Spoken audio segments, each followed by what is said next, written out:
Amazing what you can learn by listening to 3285. 3285? What band am I on? Yeah, that's not an amateur radio portion of anything, but it's okay. We're on like 3885. 3,885 kilohertz. W2BTK, 5 watts. The Kenwood TS440. Is this thing sound fine? I mean, about the same as my Viking 2. I wouldn't imagine there'd be much difference. It doesn't have the presence that the Viking does. It's a little bit on the muffled side. I see. Well, I have nowhere near the amount of modulation that I get from that Viking 2 with the hillbilly modulator. This is a balanced modulator, and you have to abide by the laws of don't put too much audio on it or it sounds bad. Whereas the Viking, you can put too much audio on it and it sounds okay still.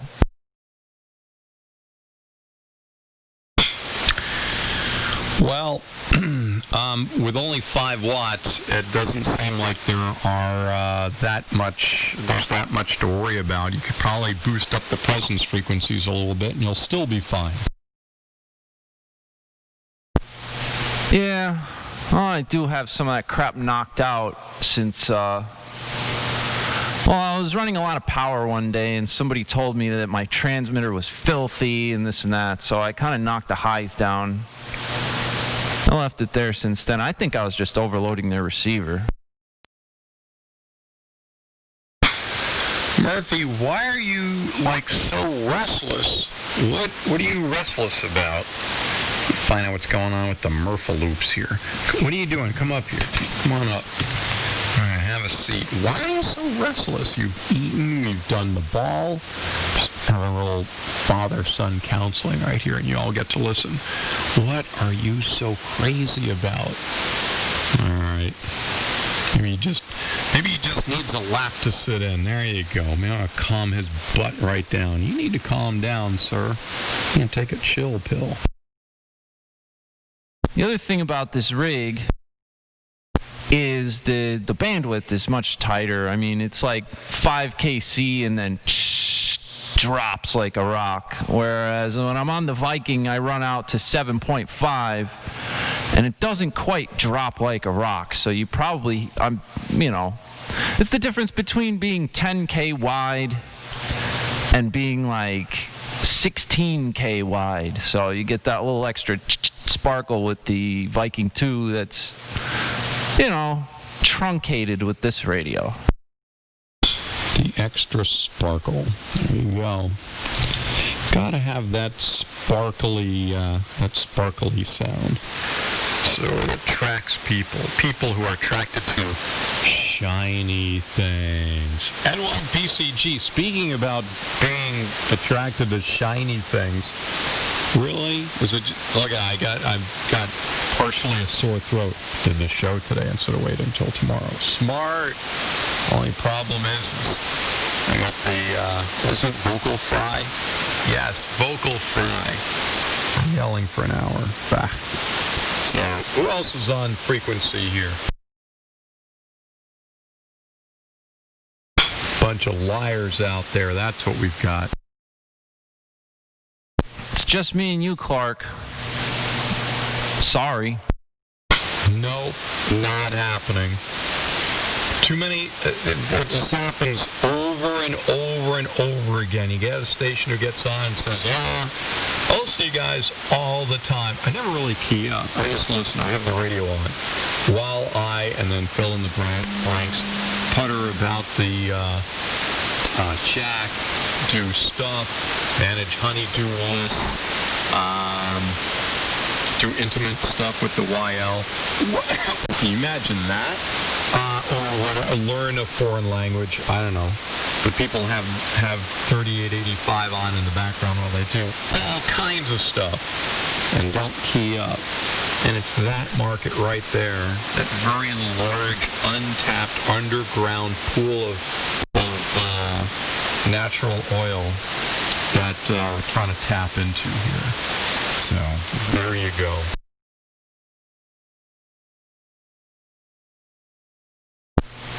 I don't think the conditions are as good today as they were yesterday either. I had a short QSO with a guy down in Maryland a little earlier, and he was up and down like James Brown.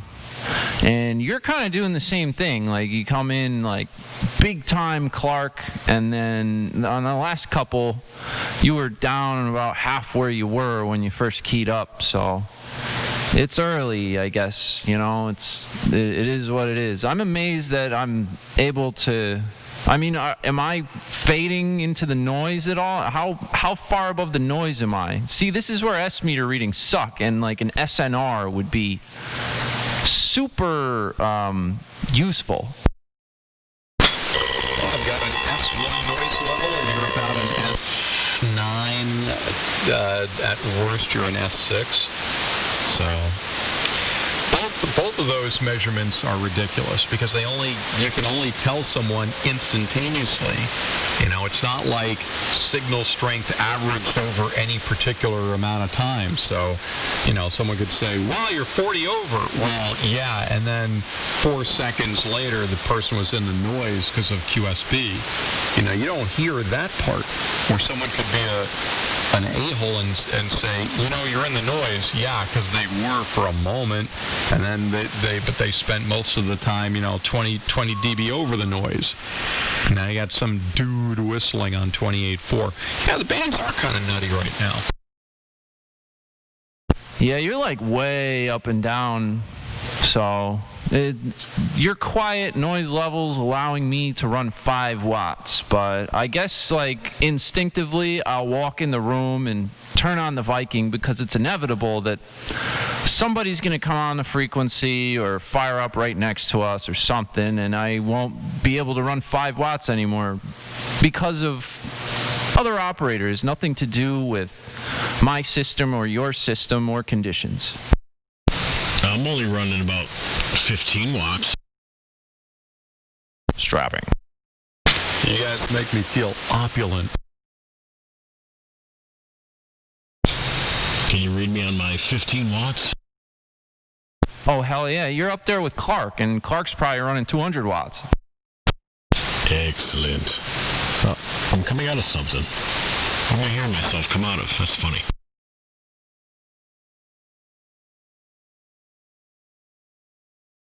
Clark, drop that thing down, man. Me and Blaine are under 20 watts of power. What are you, 10 times that?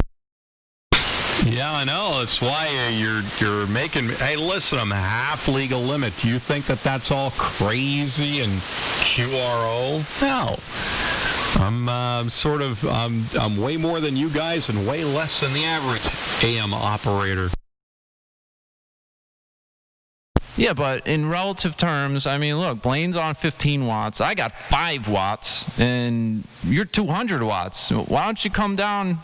You know, there's no reason to run all that power. You know? Wow. If 200 watts upsets you, I can't imagine how you managed to put up with 75 meters in general. I rarely do. Yeah, we've heard. Seriously. All I gotta say is this low power, even Clark's 24 watts, rough copy. Well, that's weird, because I can hear you both fine. No, I can hear you. It's just, hasn't opened up yet. Kind of wacky. Yesterday was rocking at this time, and 6 was amazing, and 10 was amazing. So, yeah, well, yesterday was Sunday, so I guess that's a good time for amazing propagation. It sounded good in Massachusetts, KG1T.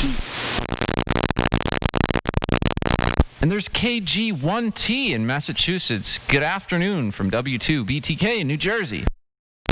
Yeah, I kept trying to like log in on the Twitch stream there, but it was like not letting me into the chat, so I just gave up. Really?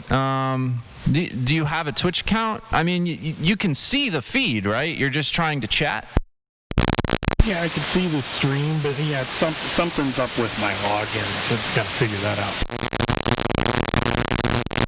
I noticed that they've been changing Twitch around, like they've changed a bunch of stuff, and I actually had trouble firing up the stream. I had to close OBS and re-log in, and then it worked fine. But yeah, something screwy. Yeah, maybe if I just completely, I gotta close out a whole ton of browser tabs, right? If I do that, I'd probably straighten it out. Yep, Twitch has been having a growth spurt lately, and they've been trying to keep up and change things and do this and do that. I can tell. So, it's all good. You got Blaine and Clark out there as well. Yeah, hey guys, name here is Ron, Kilo Golf 1 Tango. I'm up in Harvard, Massachusetts, about 30 miles west of Boston.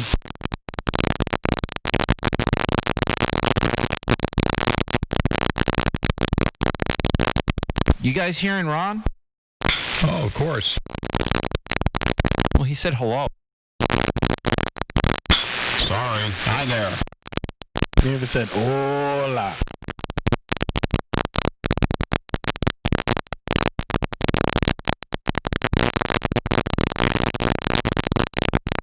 Yeah, I actually put up a new antenna this weekend, so this is working out well. Ah, what did you put up? It's a multi-band doublet kind of thing. It's called the Cobra Ultralight. This is a senior, so it's good through 160. But it's a full size, quarter wave for 75 or 80 meters. Ladder line fed 450 ohm. Match that with the Johnson Viking Matchbox. But what was really made me happy was that it's the first time I was able to use my drone to deploy the line over the tippity top of the pine trees. Ah, yes. I've tried stuff like that. It was a little too windy. Me and a buddy did it.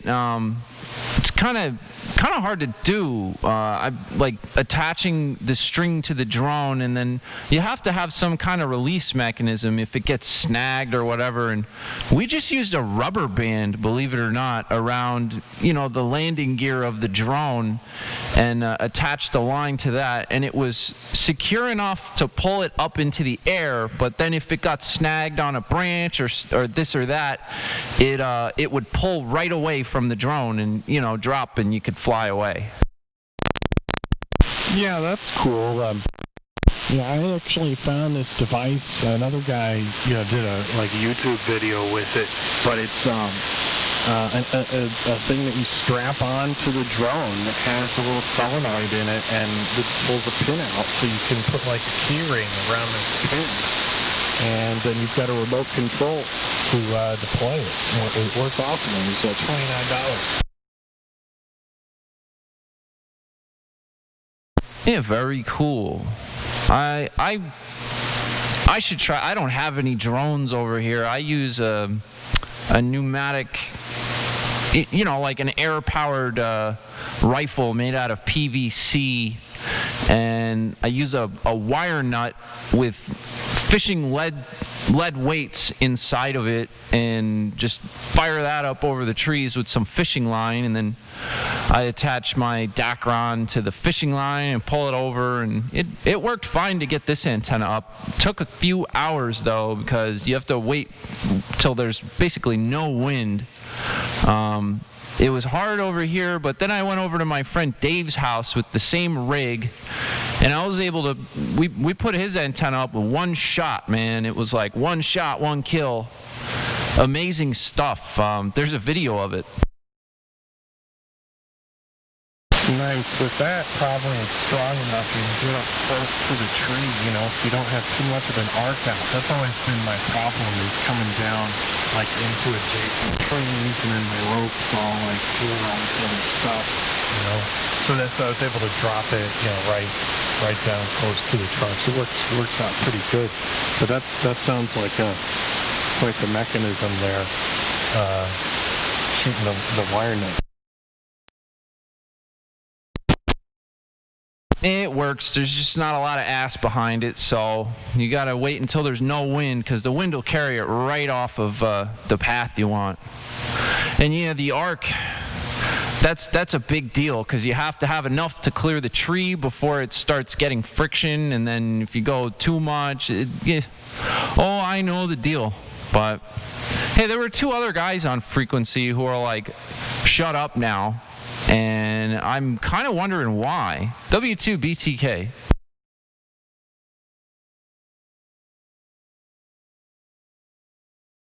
KG12.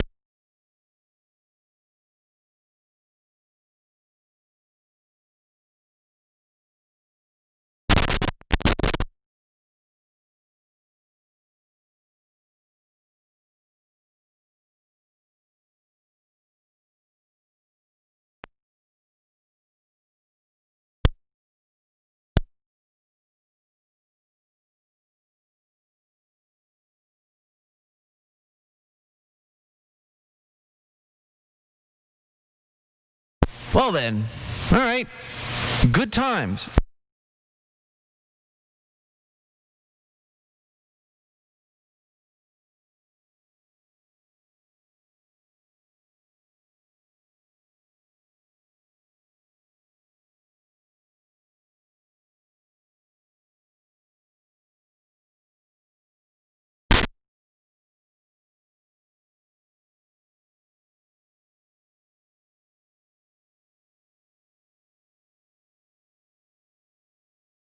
Let me see if I can get logged in.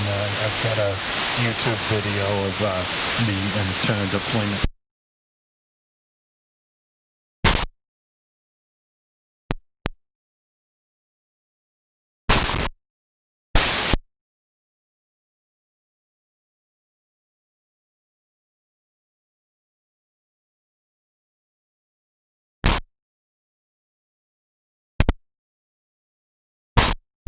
How are you hearing me where you are, Ron? I'm only running like 5 watts of carrier right now. Yeah, you read S9 on my meter. I mean, there's a little bit of hiss on you, but I copy it just fine. Yeah, good to know. Good to know. I'm trying out a new rig today. I don't usually talk on this one. It's a Kenwood TS440. And I've got it turned down a lot.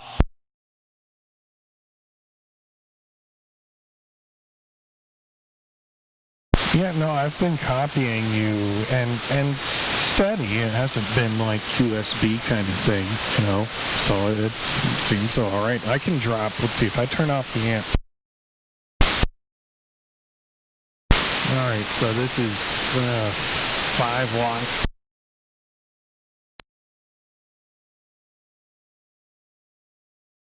Oh yeah, I still hear you fine, but I've got a squelch set on my SDR and you drop below it, so just give me 1 second, I gotta take that out. Okay, do you copy now? 5 watts. Yeah, no, you're doing great. It's nice and quiet, there's nobody on the band, so you're doing just fine with 5 watts. Wow, I could like crank it to 20, not even have to run the amp. Yeah, no need for any amps. You know, there's some hiss, probably like the same you're hearing me. But it's fine. I'm not missing anything you're saying, and you got plenty of signal here.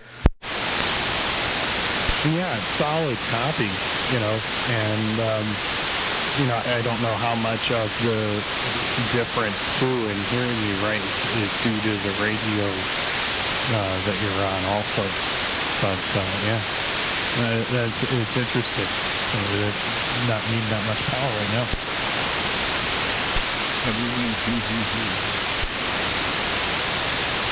Oh, I heard another station in there, very strong carrier, but the audio seemed a little bit low. I think you said W2EZ,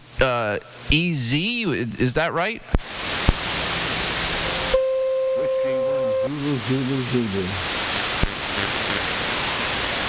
Okay, I heard that. W1ZZZ, W2BTK. Jeff was talking to him. This is 71. George said. Name is Cuban. Name is Cuban.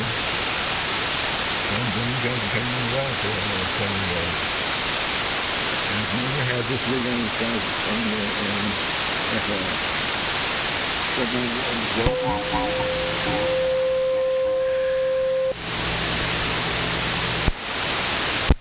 Yeah, all right, Pete. Sounding good here in New Jersey when there's not QRM going on.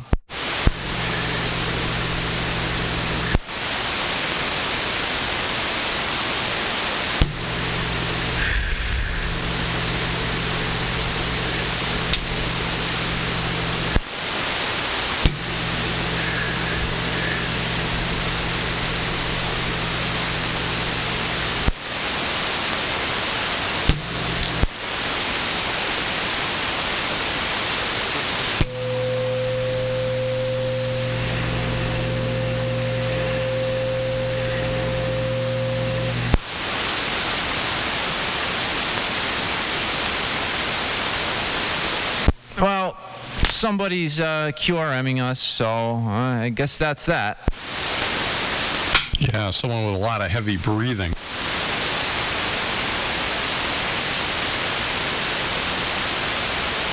I enjoy running QRP, Clark. You should try it sometime. I have.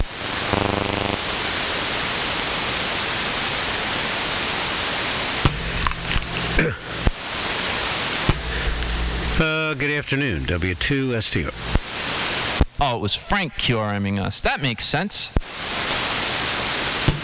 I beg your pardon?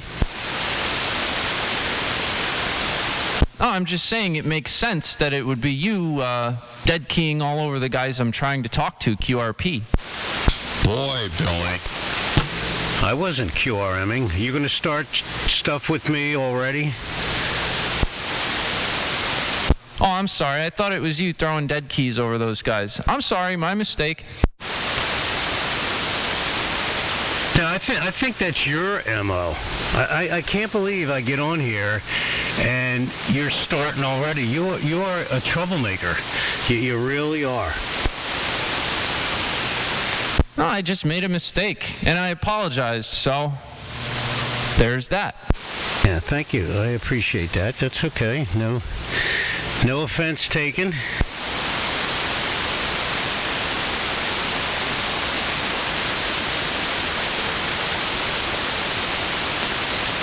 Anyway, good afternoon.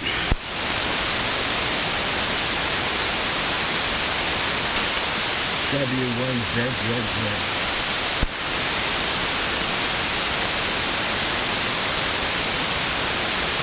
Hi, Peter.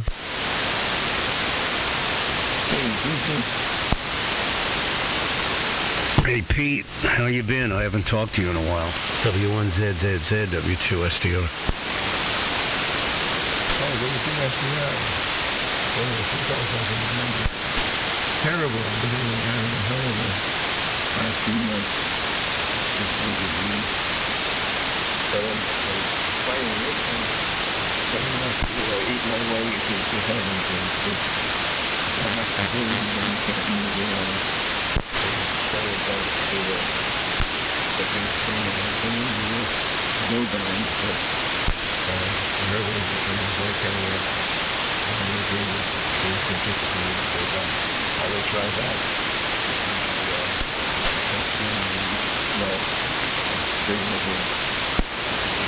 I'm sorry, Pete. You have virtually no audio.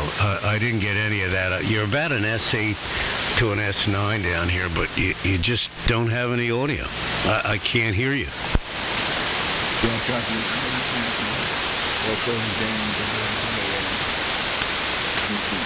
first place so we can keep the audio and keep what's going on. I think it's been a week or at least a year. I'm sorry, Pete. Maybe we can make a contact another time, but I just can't hear you. Clark and Billy, can you guys hear him okay? I'm hearing Pete just fine. I'm sorry, I hadn't been paying attention. I was reading business emails, but yeah, Pete, I haven't heard you on in a while. All okay? No, it's not okay. Thank you. I'll work on the audio. I will work on the audio. But thanks for coming back. I'll work on the audio. W2SCR W1ZZZ. Well, Pete, it's I'm hearing you fine here. I mean, it is a little bit low, but it's not, it's not a big deal. It's something when you get a chance, but definitely get on when you can. People have been asking about you. Okay, Clark, I certainly will. Thanks for the good wishes. This is W1ZZZ listening out. All right, well, good hearing you. Take care. All the best.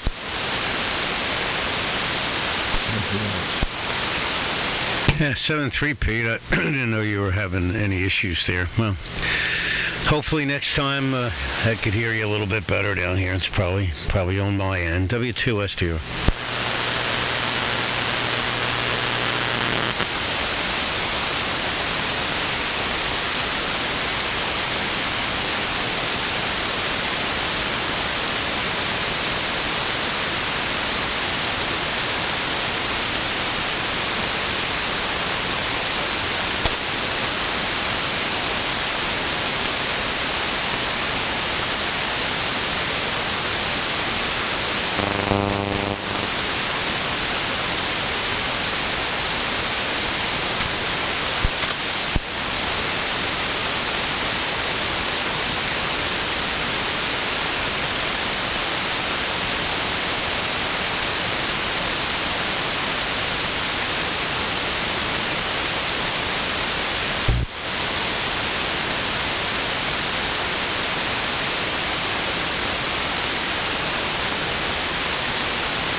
PCG, good afternoon.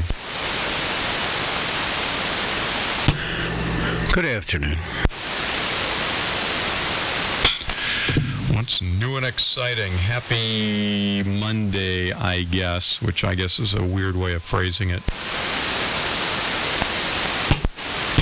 Nothing much. I haven't used this 101 in a while. I'm using my FT101 as a transmitter and this old Hammerlin HQ160 as a receiver today. So I had this 160 on the bench for a couple of weeks and just giving it a workout here. That's an FT101 you're on? Yeah, it's my FT101 that I've had since it was new, 1977. How are you feeding audio into it? The reason why I ask is because Steve STH was on frequency last night with his FT101. He had hum and the audio wasn't right. I'm just kind of curious what the difference is between how you are both approaching this. Well, I don't know anything about his, but I've done a lot of work with this over the years. Obviously, I've had it for over 40 years, but Well, I got a lot of rebuilt parts in the power supply, a lot more filtering, step start because of the additional filtering, and different modifications that I've made over the years. I'm not sure if they're the ones that people do to these things, but yeah, I've heard his hum or buzz or something. Obviously, I guess it's power supply or ground loop. I really don't know, but I'm going into the second stage of here with audio from just a simple 528E that I use for mic preamp, Shure SM7B and a Innovonics 223, and that's it. All right. I didn't know you had an FT101. I will, I asked Steve about it, and he said he was going directly into the balanced modulator, and it sounds like that's not necessary. No, I don't do that. Hey, Giant, prefer thanks to for the have a host, buffer man. stage, before that, and it works good with a D104 also. I mean, it also works well in sideband and CW, so the thing is good from 160 through 10 on all modes. It works great, so. But I have a couple of these, and a whole set of circuit boards, board extenders, a lot of original Japanese NEC and Toshiba final tubes, and yeah, I've always been a big 101 fan. 1977 still has the sticker on the back from Trevose TV and Electronics in Trevose, Pennsylvania. I'm driving the AL82 amplifier pair of 3500s with the 101. What, sorry about that. That guy in the background is 28.4, so apparently 10 meters is kicking up. What power level is the 101 running at? Let me see, probably about 10 watts. Let me look, hold on. Just FYI, the 101 doesn't use the balanced modulator on AM. Okay, here, let me see dead key. Yeah, Billy, just a second. 13.6 dead key, peaking at about 80 watts on the LP700. It's got quite a bit of forward positive peaks. Yeah, it just uses one side of the of that. It's got a separate modulator transistor. I think it's a 2SC372 to modulate the driver, actually, the 12BY7, and it uses the two sweep tubes as a linear amplifier.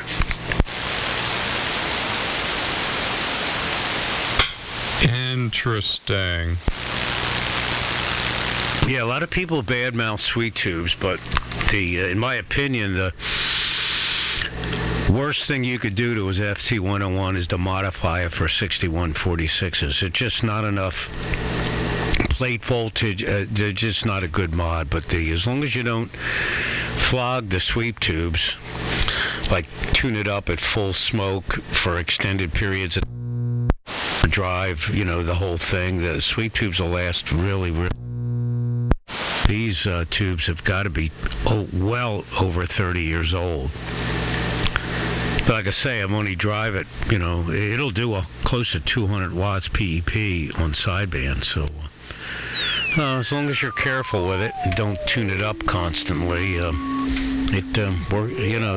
sweep tubes last a good long time. And back in the day, you used to be able to buy those things in drugstores and what have you. The sweep tubes, 12 JS6s were like $3, $4. How about that? So I'm not familiar with the circuit of the 101. So what the modulating transistor is in the cathode circuit of the buffer? Yeah, let me just pull the. Yeah, it's low-level modulation. In the low-level stage, the modulator's a 2SC 372, like I said, and that drives the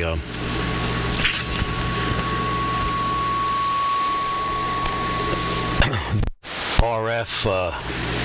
It's a 2SC 784, and then it drives the grid, actually, a grid plate. I'm sorry, of the 12 BY7 driver tube, which is very common driver tube, and they use also an audio tube, but it works really well on this circuit as a driver.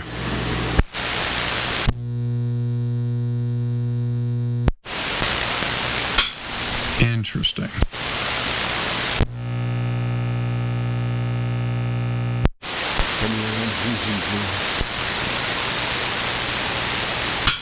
Good afternoon. Is that any better? I think it is, although you may have slid off frequency a little bit, but I'm hearing you. Very good. All right, thanks so much, guys. Everyone's good. What rig are you using? I'm dangerously taking the loop and using the Class D in conjunction with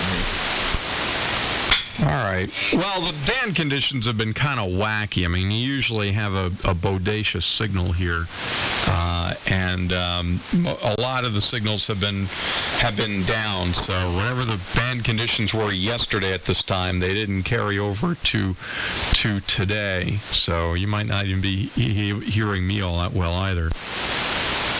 They're not as strong as they used to be on my receiver, but I've copying very well 20 over 9 anyway. It's sounding great. Sounding like Clark I remember. And you remember that, Clark. I'm glad somebody's keeping track. Yeah, well, you're about a 25 over, so, I mean, the signal's good. It just, there's, I don't know, some background noise. Not from you, just some band noise. Just stuff is different. Certainly different from yesterday's S-nothing noise level. That was the day of days to be on the air. Hope not the final days. Anyway, yeah, I've got to gather up to the trinket to get this to modulate in a way. But that can talk to you very soon. Tomorrow morning, who knows? This is the All right, like I said, don't be a stranger. People have been asking for you. It'd be nice to hear you on more. All right, 7-3, enjoy your evening, and 1 BCG. Hey, Clark, are you hearing me any better now? I heard you fine before. Oh, all right. Well, I switched over to the Viking. What happened to the 5 watts? Well, QRP was working before, but I don't know. I just was a little bit timid. I don't know. I prefer the Viking right now, to tell you the truth. And ZZZ, that's sounding better over here. It's kind of, I mean, I know I'm off frequency a little bit, but you were way down by 3882 or something like that.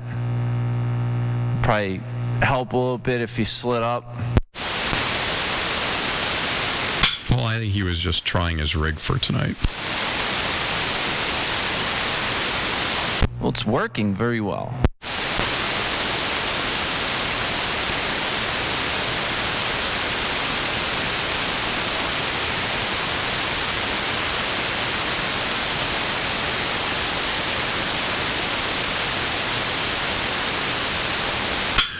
All right, I'll be back. I'm going to go do dinner. And 1 BCG.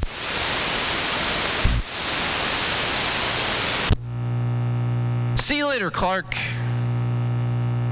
I'll hold down the fort. That's fine. I'm not going to do one of your crazy CQ calls, though. I'm just going to hang out. W2BTK on the vintage transmitter now.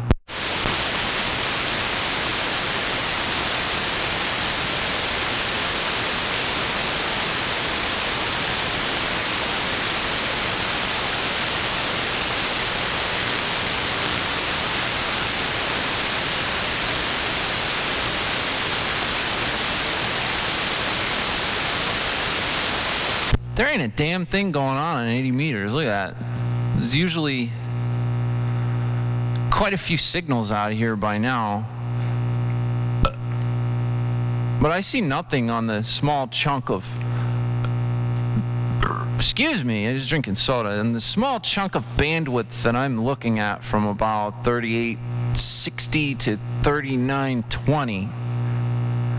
No slop bucket, just a little bit of power supply noise from this Dell server supply. I had to steal a few ferrites from it to add to my receiver to get that damn thing working. But that's okay because it's not in my passband. Definitely gonna have to do something about that though. Well, no pan adapters here. But the band is extremely quiet. Yeah, I'm enjoying about a... this thing is nowhere near calibrated, but it's showing about a negative 95 noise floor, which is close to where it was yesterday. It's just we don't have the propagation we had yesterday. Everybody was crazy strapping in here yesterday, and now everybody's kind of up and down and back and forth, but it's still nice. I mean, I got on here with 5 watts before, and I was talking to everybody. So, still a good day. Well, you were S9 down here before, but I have a very low noise floor. Now, most people today use a lot more power than folks used to back in the day. Just the way it is. People are astounded today that they don't need nearly the power that they run, but that's just a sign of the times.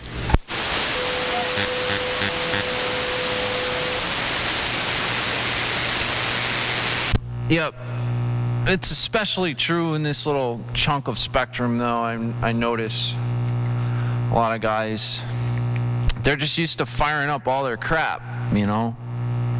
I've been trying to get on here with low power to start with, and then, you know, when it gets a little bit messy, I'll just crank it up a little bit. It's all variable. Go from flea power to nice power. What the hell is that? Oh, somebody just subscribed to my YouTube channel? Nice. Cool.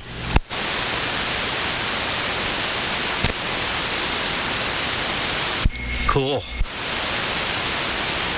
W3M. W2SDI. On the, Hello. yeah, got the 101 fired up today, so haven't been on this thing in weeks. Oh, sounds good. And good evening, everyone. Just getting home from the salt mine. W3MMR. Well, Clark took a dinner break, and as far as I know, just Billy and I are in here, and Pete was in here, W1ZZZ. Other than that, just very, very quiet band.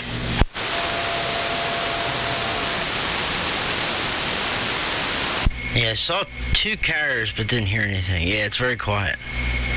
Well, heard you in there, Pop. Wanted to say hi, so I gotta get settled in here, and we'll be listening out. I just want to get changed and get something in my stomach. You don't want to be wasting away. I got a long ways to go. I'm not missing any meals.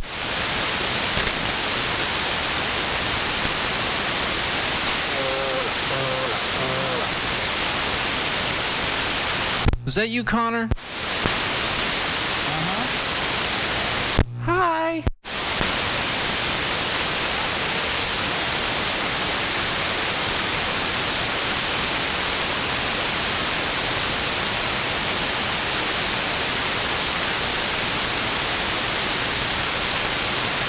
It's all you, Connor. Go ahead, take it away.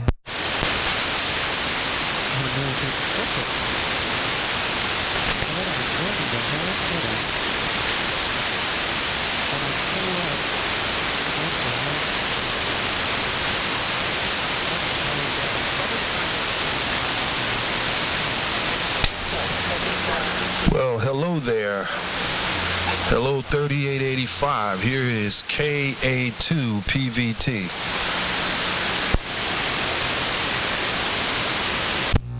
Hey, Eric, what's going on? Connor was in there talking when you keyed up. Not that, I blame you, because I'm not receiving him very well over here. He's down in Virginia running some, compromised stuff, and he's working on it. But, boy, when he gets on his remote with that antenna system and the 6 LD Moss amplifier, I'm pretty sure he could come out here and strap anybody. So, watch out. But Eric, good to hear you, man. It's been a little while. How you been? Yeah, okay there, Billy. Yeah, I've been good, man. Sorry, I didn't hear Connor. I heard you addressing him, but I didn't hear anything, and I didn't see anything on the pan adapter, so I wasn't sure he was talking. All right, yeah, everything's good here. I've just been busy doing some construction around the house here, working on my sun porch. So I did some painting out there earlier today, and I just had some dinner and popped me a cold one, and I guess I'm going to be on the air for a little while. So how you been there? Go ahead.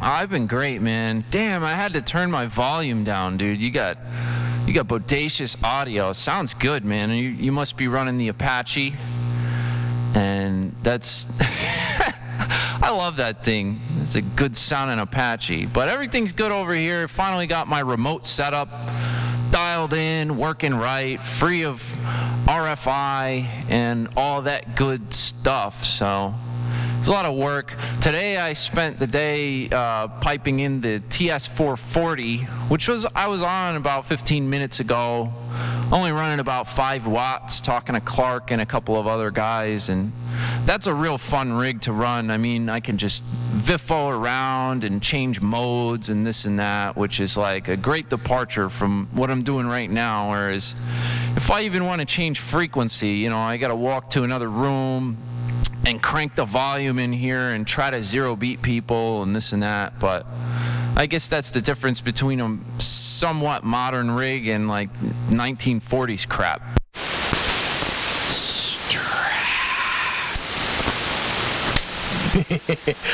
Yeah, I hear you. Well, yeah, I came up here because I was out on my sun porch and I had the computer on and I was listening to oh God, I forget his name. Oh, Mike. Yeah, I was listening to his site and I heard you guys in there. Yeah, well, all right. Yeah, the 440's nice. I was thinking of firing up my. I got a 570 over here that I modified a while back, but I never really used it on AM.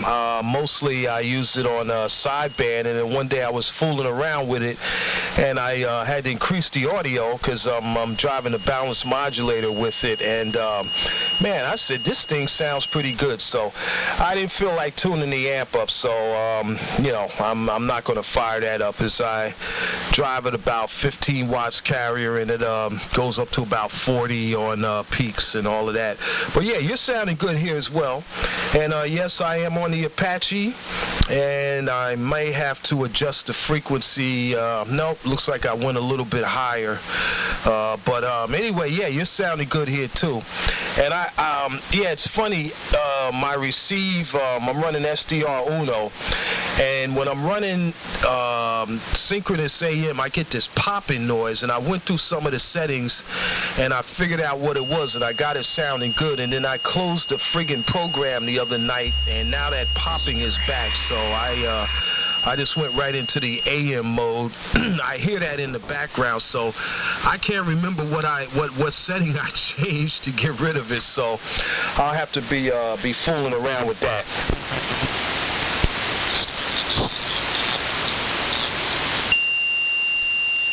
Good evening, gentlemen. Hey, there's Connor with a signal. Nice. Eric, yeah, all this computer stuff is like, I don't know, I'm starting to think it's for the birds, but it's very useful, and the amount of capability that you gain from being in the digital realm is, there's something to say for that. But, a lot of bugs to work out. Anyway, hey, Connor's back, and he's got a signal. Yes, I have a signal. Hi, Billy. Yeah, hey, Connor, I hear you. I meant to tell you there, a couple of weeks ago, I think I heard you working Roberto on 40 meters there. I was impressed. Oh, yeah, that's my buddy up there. 19,000 different directions. We're in Italy. Oh, yeah. Me and Roberto are like Pete. Place somebody that's no longer there. It's easy to...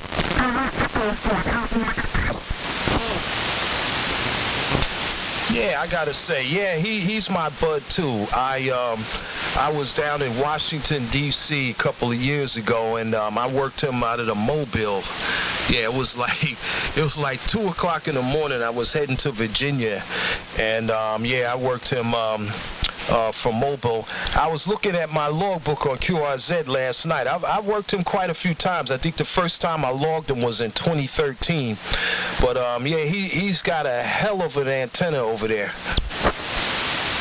Yeah, and of course he only runs legal power.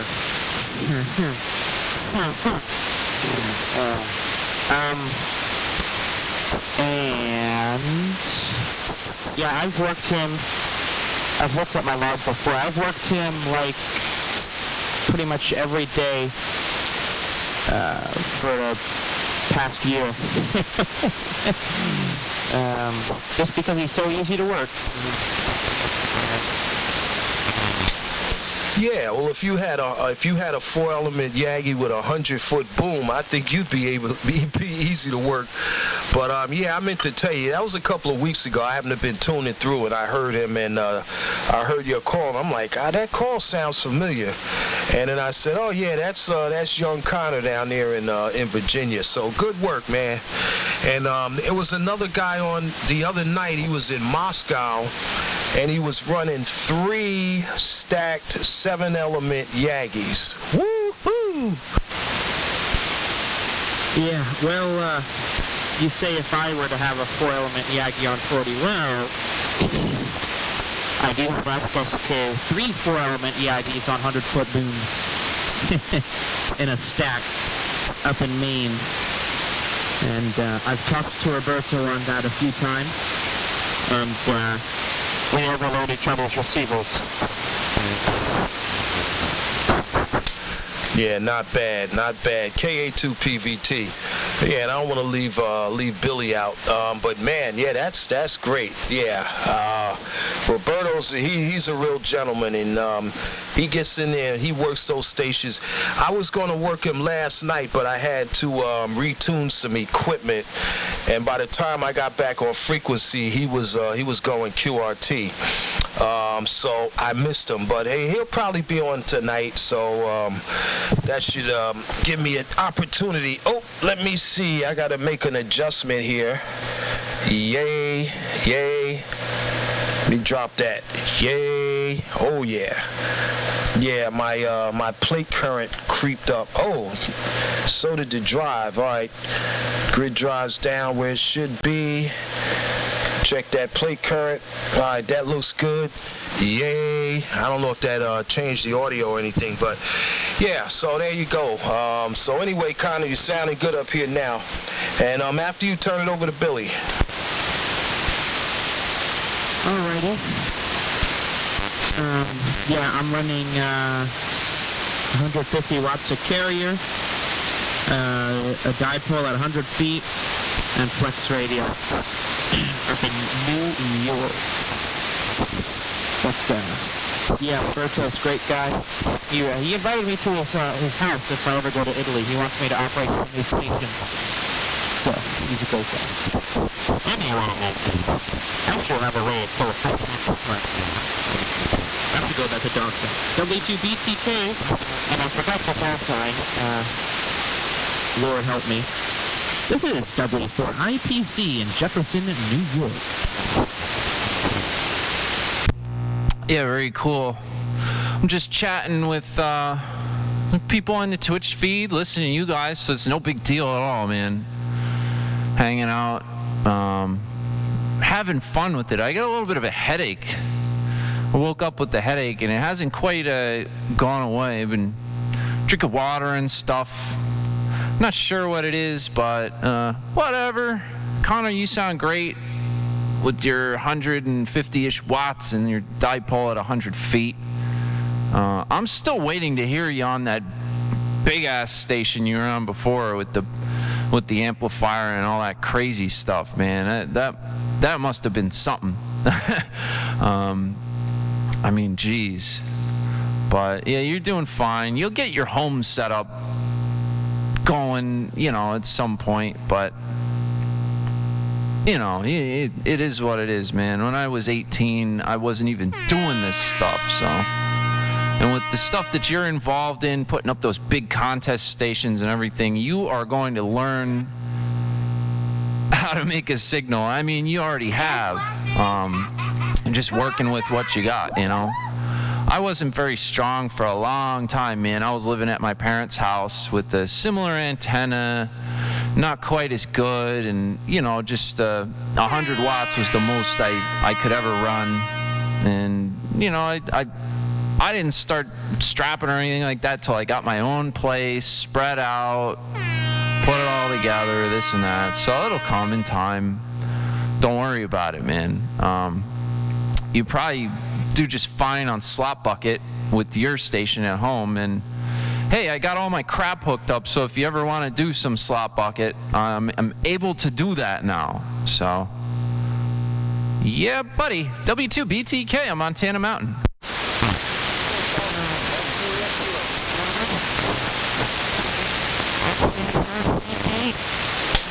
Yeah, okay. Just want to make sure nobody, no one was transmitting. Yeah, all right, real good there, Connor. Well, yeah, you're a young man, so you can keep the hobby going. And yeah, back in the day at my parents' house, I was on 11 meters back in the 60s, and yeah, I had a strapping signal with my little Lafayette radio. But I had a Cushcraft. Well, first I had an antenna specialist Super Magnum. Yeah, that was a half-wave ground plane. And then I put up a Cushcraft Ringo, and I had that sucker 40 feet off the roof, off of a two-story house, and all my neighbors wanted to kill me every time I came outside. Luckily, I didn't have an amplifier.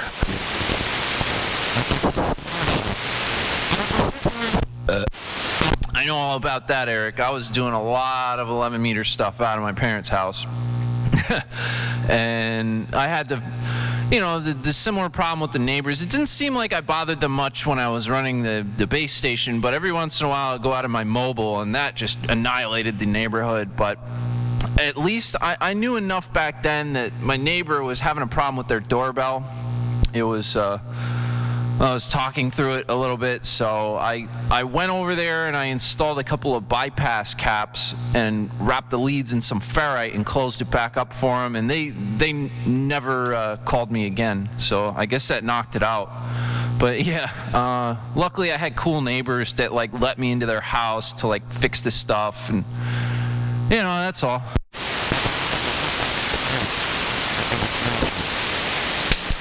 Yeah, that's all good. And okay, yeah, Connor, my call is KA2PVT or KA2 private. Yeah, hi. Well, yeah, we all cut our teeth on that band, and yeah, man, it was crazy. And back then, there was I think we were just coming off of the big cycle in the late 50s. And man, there was like an S9 noise level 24/7, and all you heard was skip all day and all night. That was like in 1965, 66, and it was crazy. But that's one of the best cycles that I remember. But I wasn't a ham yet. And then when I got my own apartment, yeah, I had a 3-element Yagi. and I had that same vertical antenna, and oh man, and then I got a sideband radio, and I had a little sweep tube amplifier to give me like 40 watts on sideband, and I used to talk to Belgium, the Netherlands, England, and like every morning before I went to work, man. It was great. That was back in 77, 78. So I guess I'm showing my age. K2 PVT.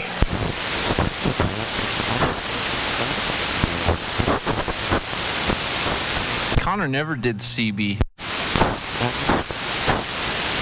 What? He doesn't know what he's missing, huh, Billy? I guess. I mean, he just went straight for like ham. I mean, he's 18. He's won contests and stuff. He just went straight to that kind of stuff where, you know, you can learn a lot doing CB, but I think it takes longer. There's more misinformation. There's more secret information. And like, who do you know? Who are you? This, that, the other thing. Everybody's getting out the measuring tape and trying to measure their you-know-what. And, well, you know, those are the negatives. There's a lot of pros, too. But Connor just skipped all that crap and went to, like, doing, like, serious radio stuff.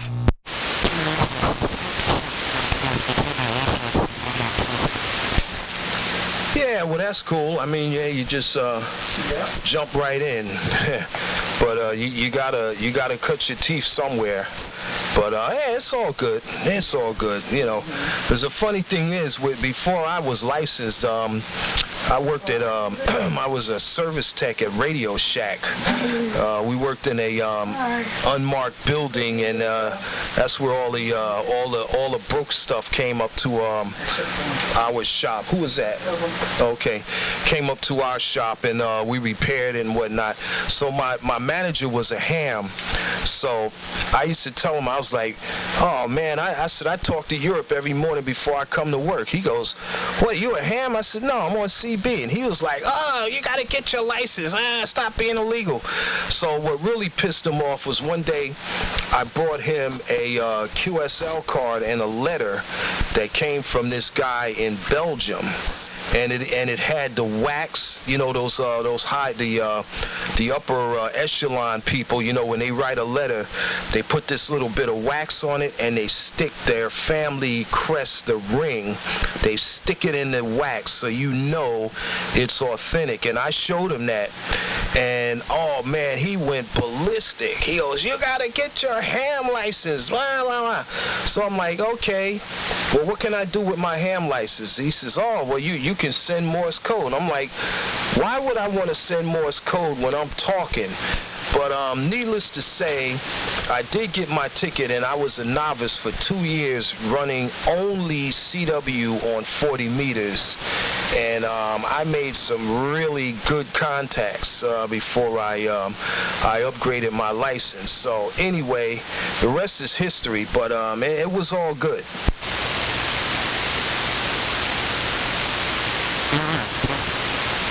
Yeah, I don't want to leave Connor out. Left a little space for him there. But, yeah, that's a different world, man. Back when you were doing that stuff, that was a while ago. I was doing CB in, like, you know, the early 2000s up until kind of recently. And by then, I think that CB had changed, like, big time. I mean, it wasn't a mainstream thing anymore.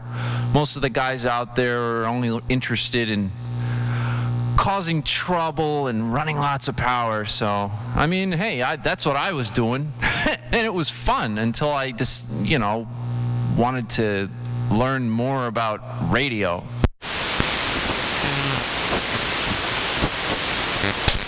Connor?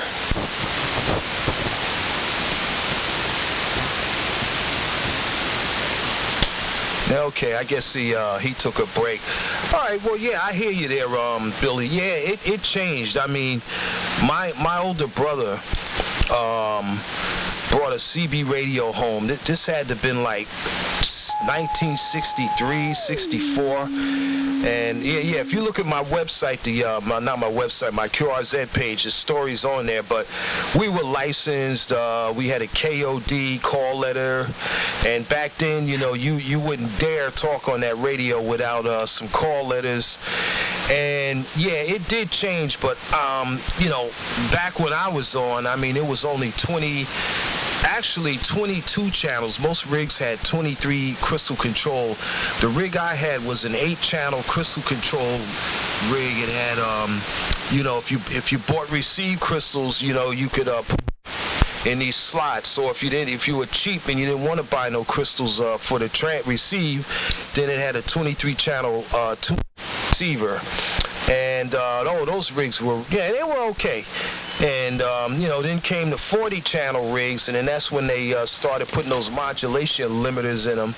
And then that's when it really went bad, because some guys figured out how to take the limiter out, and then there was more gain in the transmit audio just to work the limiter. So when you take it out, man, that thing was over-modulated like you wouldn't believe. And I used to repair the Realistic and Navajo rigs at when I worked at Tandy, and I had a monitor, not a monitor, a test jig, and it had you hook a scope up to it and everything. And man, some of them rigs, and when they left, they had to meet spec, so if it came in with modified with more channels in it, or the limiter was taken out, when you got it back, it was stock. So I used to look at some of them rigs, man, and with the limiters out, and what overmodulation on AM looks like. Talk about the baseband as wide as a quarter of an inch on the scope. That's how overmodulated those things were.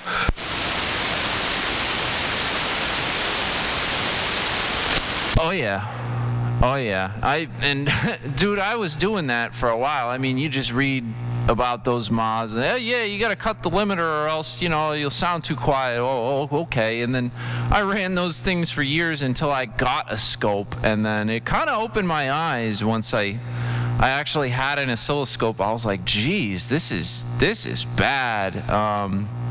You could, and the CB had about 3K of audio, maybe 6K bandwidth if it was clean, right? And then after you do that, the thing is 50, 60 kilohertz wide. Just tremendous amounts of distortion and this and that, but that was what people were used to. And if you weren't running like that, at least when I was on the CB, nobody would talk to you. They'd be like, oh, your radio sounds like crap, and then you jack it all up and get all that distortion and splatter, and they're like, oh yeah, now you're good.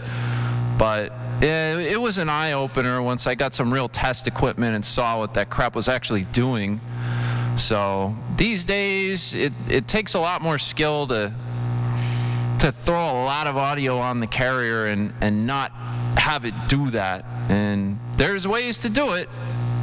I think now, though, a lot of CB guys, at least from what I'm seeing, are starting to run stuff like Apache Labs, SDRs, and this and that, and they actually use pure signal and all that stuff. So it's cleaning up, and there's some guys with some high-fidelity audio out there, and I don't know, it's making changes. And my prediction is that most of those guys, or some of those guys are just going to wind up here. I know I did. Once I got into like running stuff clean and somewhat linear and having decent audio, I was like, man, like I need more knowledge, and I didn't get it there until I got my general class ticket and came down here to 75 meters. Clark remembers that. I think he was the first person who I talked to after I got my general and came down here.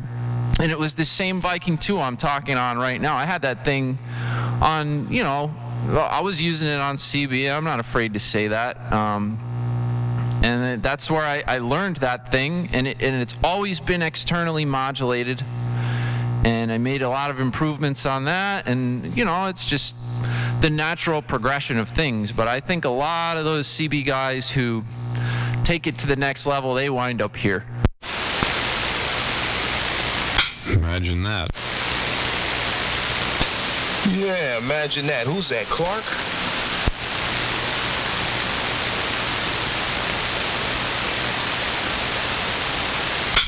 All right, N1BCG. Hey, hello, Clark. Yeah, I had my finger on the mute key when you keyed up. So remember, guys, this is a two-hand operation over here. What's going on there, Clark? I'll just hanging out Monday night, the usual.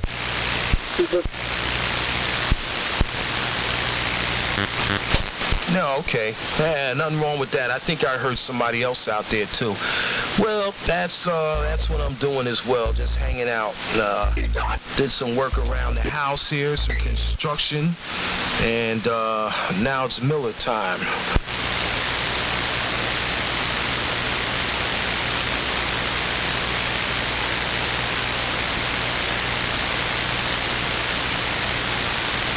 Clark's been acting weird lately. Really? How's that? You don't want to talk to anybody. Really? That's your assessment of me? Yeah. You rather, I don't know, people are like saying hi and this and that, and you don't come back, and then you like slide off frequency and talk to yourself for 15 minutes until somebody new comes. What, do you not like us, Clark? I'm sad. Billy, that's called facilitating. Facilitating. Generate conversation. What? Okay.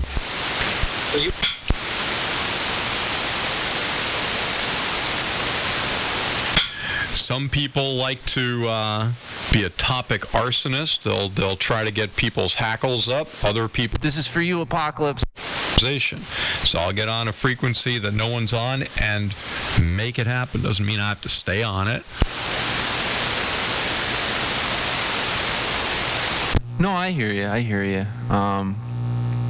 I keyed up with you for about 1 second because I have this thing on my Twitch channel where people can redeem their cool points to have me key on somebody. So I just did it real fast. I don't think it really interfered with what you were saying. So I'm sorry, Clark. He dropped a hammer on you, Clark. So you have your cookies from dropping the hammer on people because it thrills your Twitch viewers?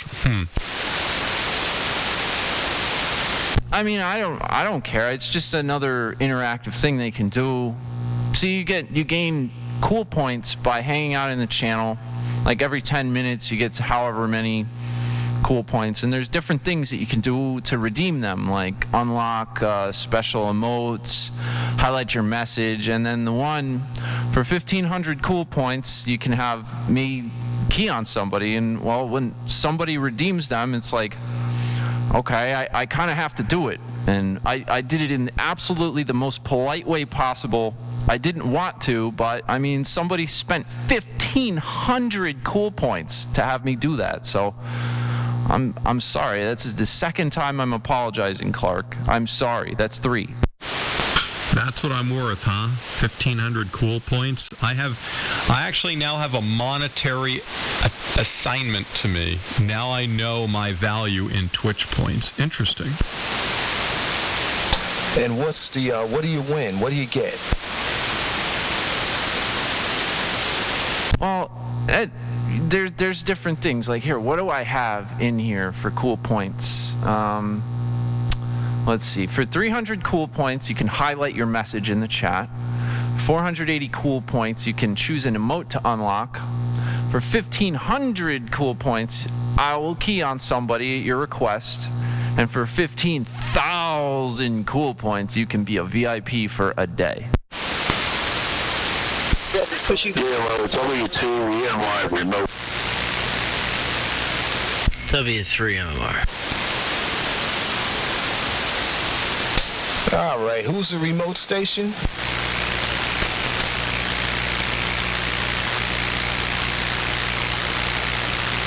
think it was W2 EMY. Good evening, Eric. W3 MMR.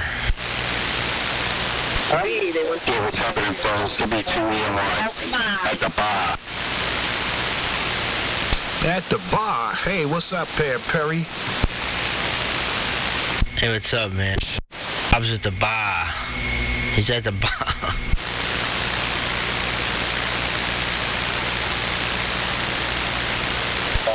Yeah, good times, man. We're at the bar.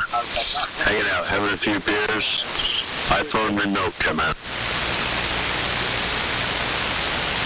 Oh, that's cool, man. So the bar's open, huh? Yeah, man, we got our 6-foot distancing table to table. You gotta wear a mask before you sit down. Yo, One Man Apocalypse, man. Thank you for the bits. You're the man. Dude, thank you. Remind the bartender that Freaking everybody's awesome. been making their own drinks for the past several months, and they know how much alcohol is supposed to be in there. That's right, man. I've been doing Jello shots left and right. Yeah, that's right. Nothing when you mixing your own.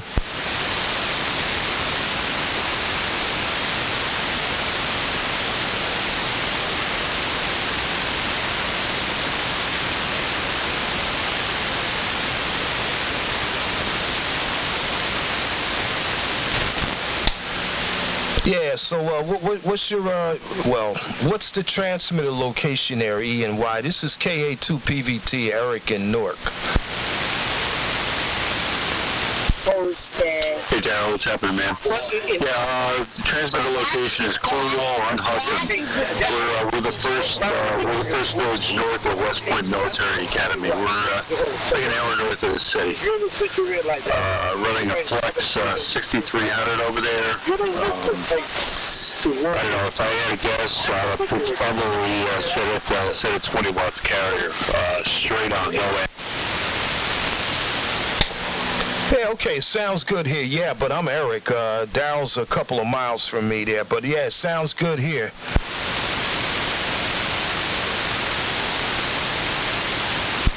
You're not Amy. Hey, man. Thanks, Eric. Sorry about that. Much appreciated, man. Yeah, 20 watts.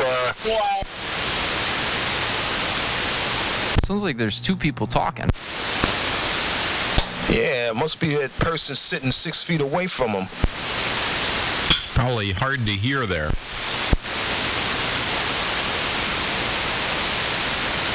Maybe a little less mic gain. Can you do that?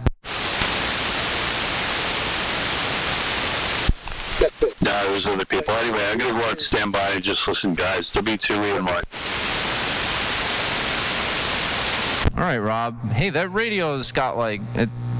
You must be running pure signal or something, because the passband's just like kind of brick wall right there around 5K. It's like trippy looking on the pan adapter. It's a very, very clean IMD free signal.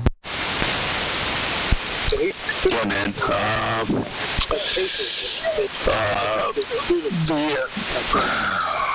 I forgot it's called. FDW down there in Maryland hooked me up with some of the settings. We went back and forth a bunch of times. I want to say it's like 5100. But anyway, let me take standby and listen because part of the conversation came out. W2ENY.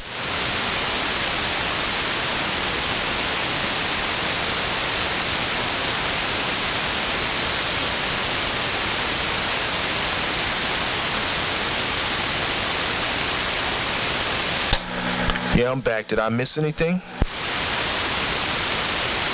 Some dead air there, Eric. It's weird, you know? It's weird. I don't know what to say. W2BTK. Well, you're a 40 over down here, Billy. I don't know what you're doing up there. Oh, crap. Hold on. Let me go fix that. I'll be right back. Yeah, do the 5-watt thing. That worked fine. Yeah, you're not doing too bad yourself there either, Clark. Yeah, band's nice today. We're trying to channel the band conditions from yesterday. Oh, I Yeah, I wasn't in here yesterday. Oh, well, then I imagine conditions were good. Yeah, I gotta stop procrastinating and hook my my foot switch PTT up to this transmitter, so I don't have to keep throwing that big toggle switch when I key up. But still, I gotta mute the receiver. All right. Hey, is that better, Eric? I don't want to be. Sorry, I have to change the level of audio I'm feeding to my modulator when I do that. Oh, and there we go. Is that better, dude? I don't want to be that guy. Nah, you were doing fine, man. I was just giving you a compliment. I mean, there wasn't nothing wrong with it. It was, I just looked up here. I just looked up at the meter, and I was like, damn. Well, I don't want to be the strongest guy, so am I somewhere around, what everyone else is doing now, or because I could still come down? Yeah, all right. You're down to a 10 to a 15 now, so I think you're okay. Yeah, you're all right. I think I got to do some level adjusting over here. I went back to my other EQ profile where I got some of the high end rolled off, and this profile sounds better than probably the last time you heard me, because that profile is a little thin on the low end, but it's pretty good on the high end. So I was listening to this thing off air, and I said, I think I like this EQ setting better, but then I got to drive a little bit more audio into the transmitter. So I accomplished that through another compressor that I'm not using as a compressor, so it's kind of like a gain stage. But I want to I got to get my long screwdriver out and go through the CW jack on this transmitter and just bump it up so I don't have to use that gain in this other stage. But anyway, it looks good. It's modulating very nicely here on this scope. So anyway, it's all good. KA2PVT.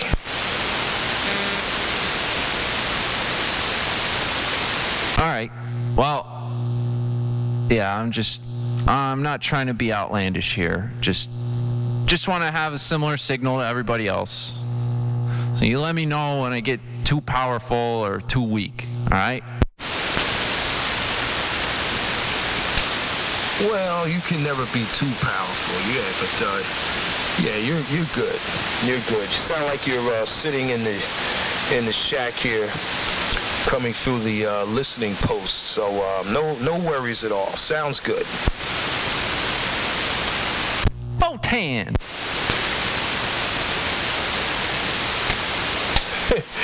Hey, speaking of that, in the background, there's a guy, one house and a driveway away from me, and he's on 11 meters right now, and I could hear him bleeding through this SDR receiver in the background. So I wonder what I'm doing to him.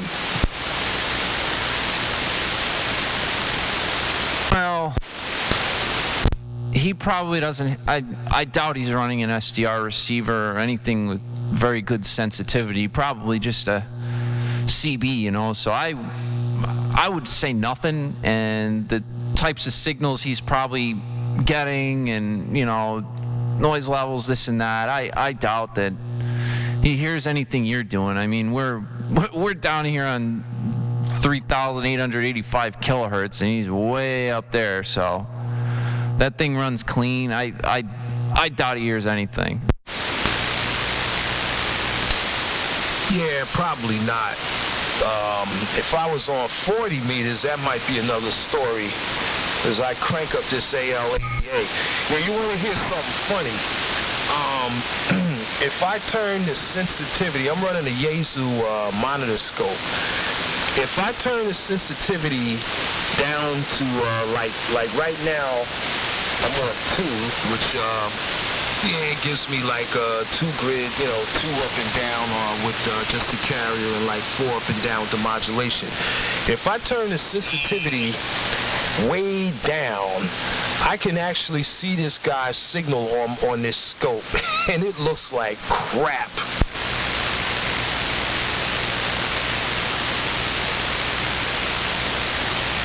Yeah, I'm not surprised. Probably just a CB with the limiter cut like we were talking about before. Yeah, well, I don't know what he's running, but there's some new guy that builds amplifiers. His name is Babalu. So, I tell you what, when I look at his audio, it looks like a square wave, okay?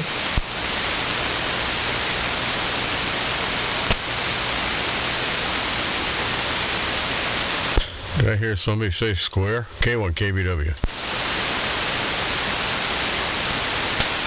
Hey, good evening there, Bob. K1 KBW, KA2 PVT. Eric down here in Newark. Oh, pretty good. Good evening. What's up? Is that Billy in there? Yeah, what's up, Bob? W2 BTK. Yeah, hello to Billy, if that's Billy in there. What's up? Just trying to find the correct power level to not piss people off. Yeah, run what you brung. Nah, I can't do that, man. It's stupid. Well, it's stupid. It's just not necessary. I mean, I was out here with 5 watts before talking to Clark. It was fun, you know. Oh, I can talk to him on a half a watt, but I mean, almost anybody can do that. If you got a good antenna, you should be able to do it on 1/10 of a watt.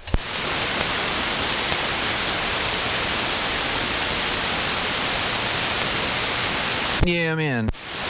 I'm just running my live feed over here, talking. You got Clark's in there, but he's being weird. Eric's in there. I heard Perry. Connor was in here before on the remote.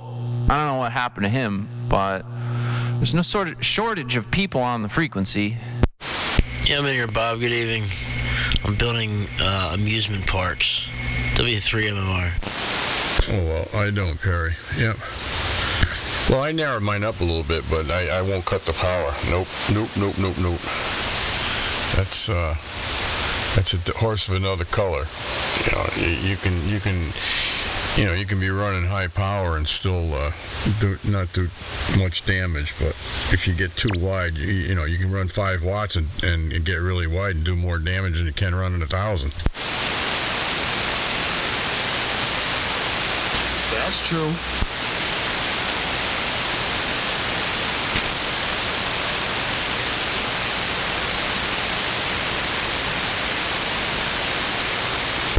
But anyway, like I said, run what you brung. Audio's good as long as it's clean. Yeah, well, and you got some people that overdrive their amplifiers and actually splatter. That doesn't happen too often, but once in a while it happens,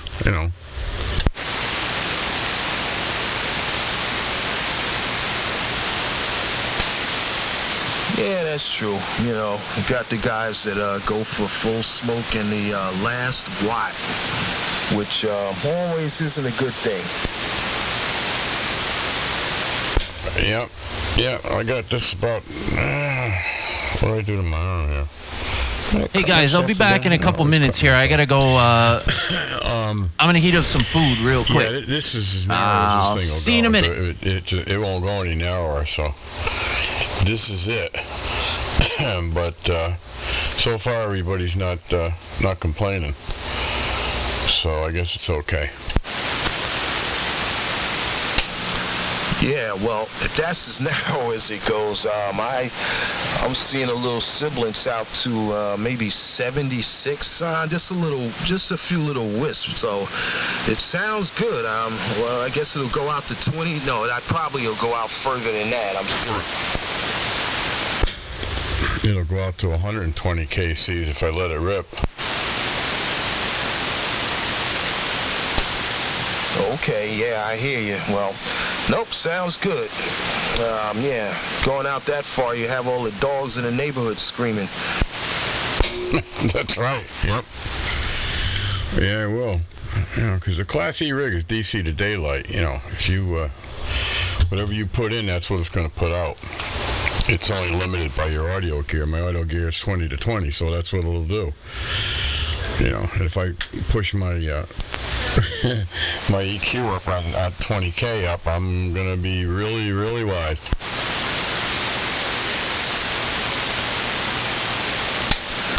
No, it sounds good right where it's at. And, yeah, I just see a few wisps out that wide. I'm only listening, let me see, to 78 or so.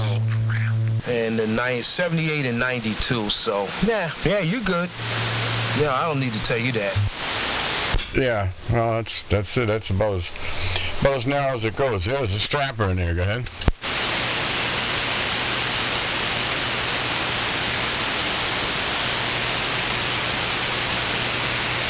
Yeah, who was the strapper?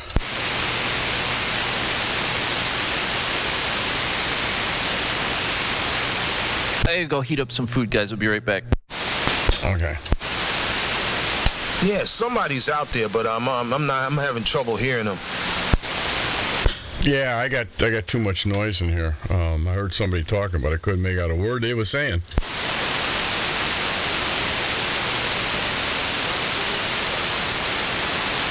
MJK, gotcha. I'm in southern Connecticut. I'm about 12 miles from Long Island Sound.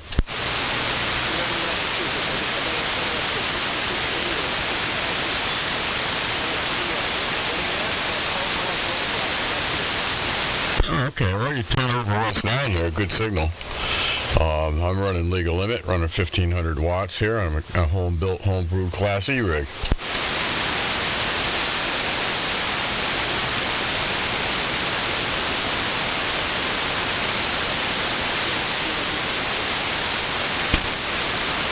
Yeah, you went into a fade there. I got a lot of noise in here tonight. I don't know where the heck it's coming from.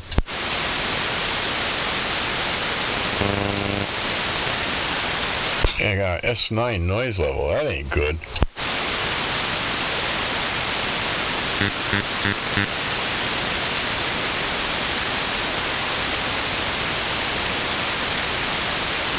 Anyway, let me take a pause here for the cause and let some of the other guys back in here. Somebody said Clark was in here, but I haven't heard him. K1 KBW.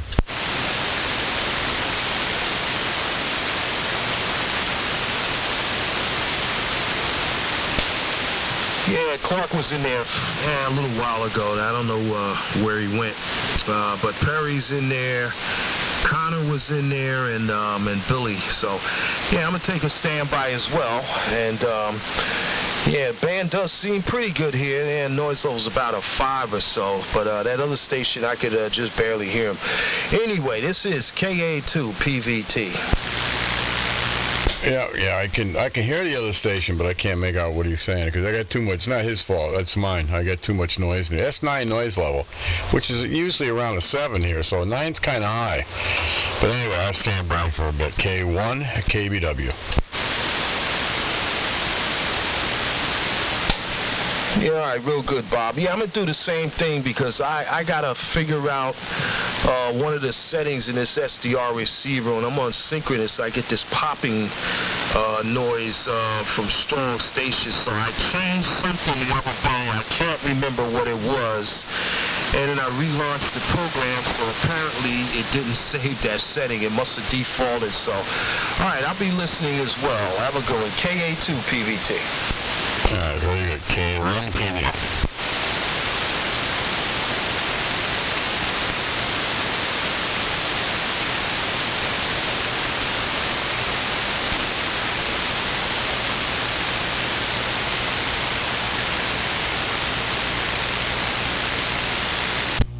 Clark, come back and entertain us. I just heated up some burrito casserole, flank steak, salad with red peppers and olives and crap and some homemade pico de gallo. So I'm going to be noshing on that. Not while I'm keyed up, though. But this is like your time. You're the guy. I hope you know that. Clark, come back.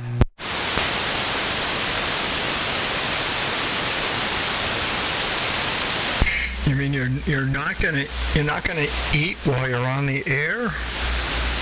That's so polite. That's awesome. All right, I'll do a little bit.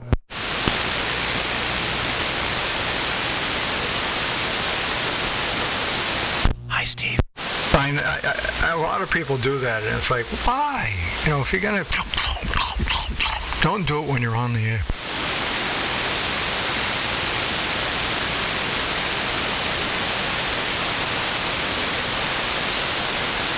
And I'm back. Steve, yeah, you was the strapper in there, I think. Anyway, K1 KBW. Really? I don't know. I'm not running a large amount of power here. Everybody's coming in quite well.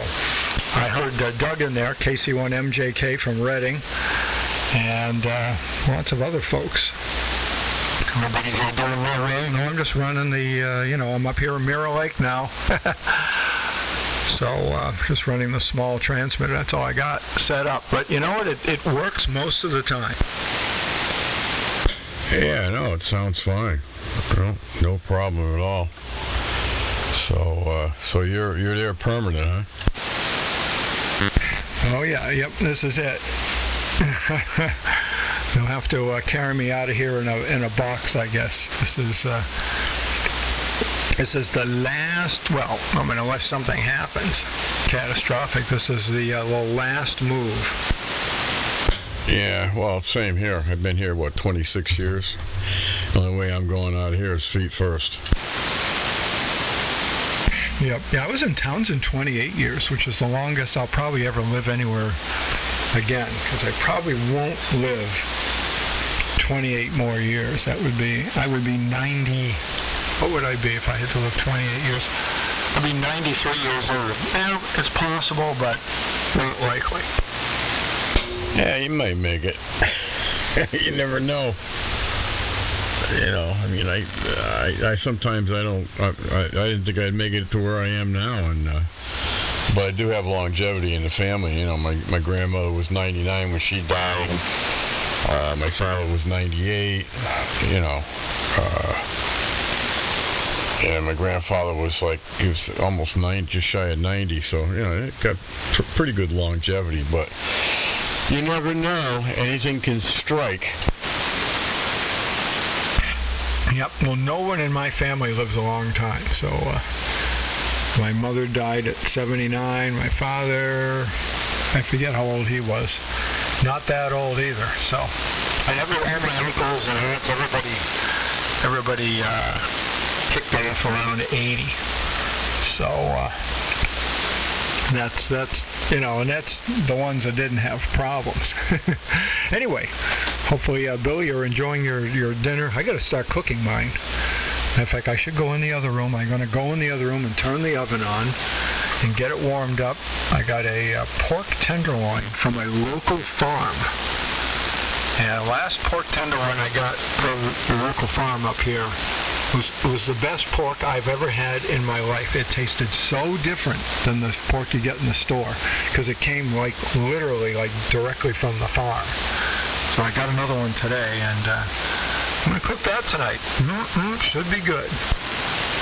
Yeah, sounds good. Yeah, I had pork. I made schnitzel with the gravy. Didn't have any shrooms to put in there, so I can't call it Jäger schnitzel. It's just schnitzel with gravy, and which is pork. Very easy to make. You just pound it out, and I get it, fairly thin, and then you dip it in egg and then Italian flavored breadcrumbs, and you fry it.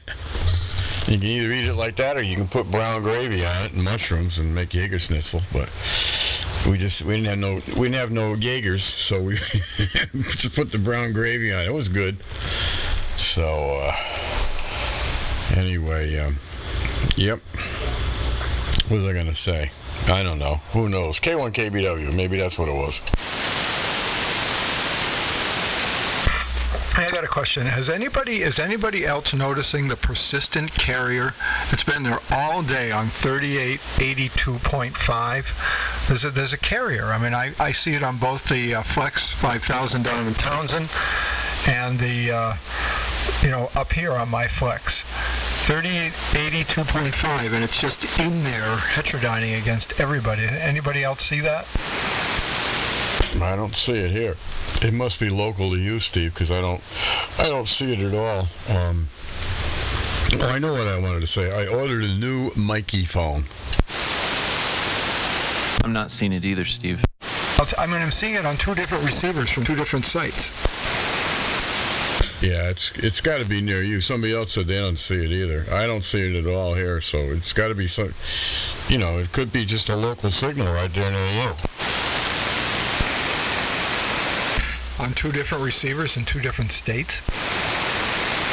Well, it could be right between you. It's not very strong because I don't see it. It fades in and out. Oh, okay. Well, anyway, when I should shut the door. They're going to drive the dog crazy. Just the relay's clicking in this rig drives her crazy. When I get my new Mikey phone, I'm going to put it on here and let me know how it sounds. It probably won't sound as good as the B1, but you never know. Anyway, I'm going to go get the oven warmed up here and ready for cooking and all that stuff. So, that's interesting. I'm losing packets. We'll talk to you guys in a bit. That's very odd. Come on, come forward.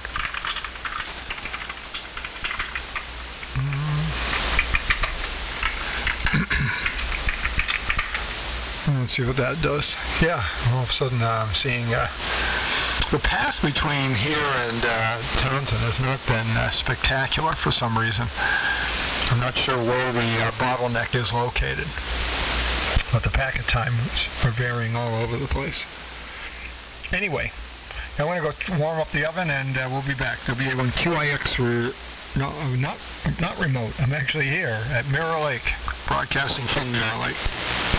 All right, very good. Anyway, get a chance, look up the mic. It's MXL CR77, and Amazon sells them. They're $149. Really nice mic. Bobby got one. I like the way it sounded, so I ordered one the same night. All right, K1KBW.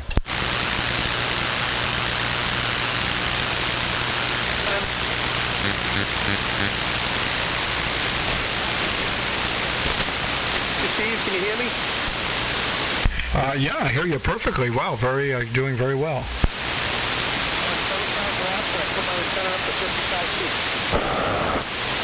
Oh, wow, nice. Well, your signal's quite good here, so no issues whatsoever. Doing very, very nicely. 25 watts. Well, the right time of day, 25 watts will get out very, very nicely. The wrong time of day, not so much. You need more power.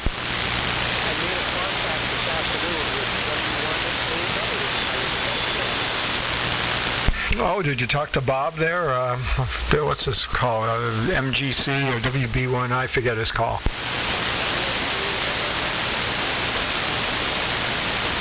I don't remember it, actually. I can't remember his call.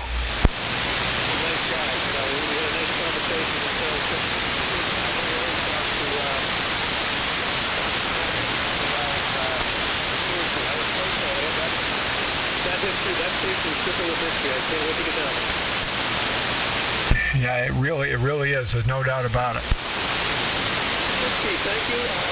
Your QSL card is in the mail. You should get it shortly. Oh, okay. As I say, don't be insulted if I can't send. I've never said. I don't have anything. I'd have to make it up special to be able to send a QSL cover. Maybe I'll do that, but it probably won't be right away.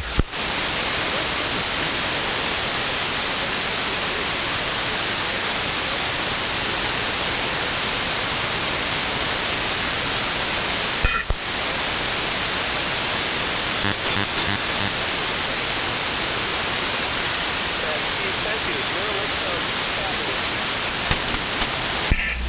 Yeah, you're doing quite well here as well. So, all right, we'll talk to you maybe on Saturday on the Lonely Guys, if not before. This is the last Lonely Guys of the, well, I can't say of the summer, but the last Lonely Guys until September. We usually close down at the summer solstice and pick it back up in September.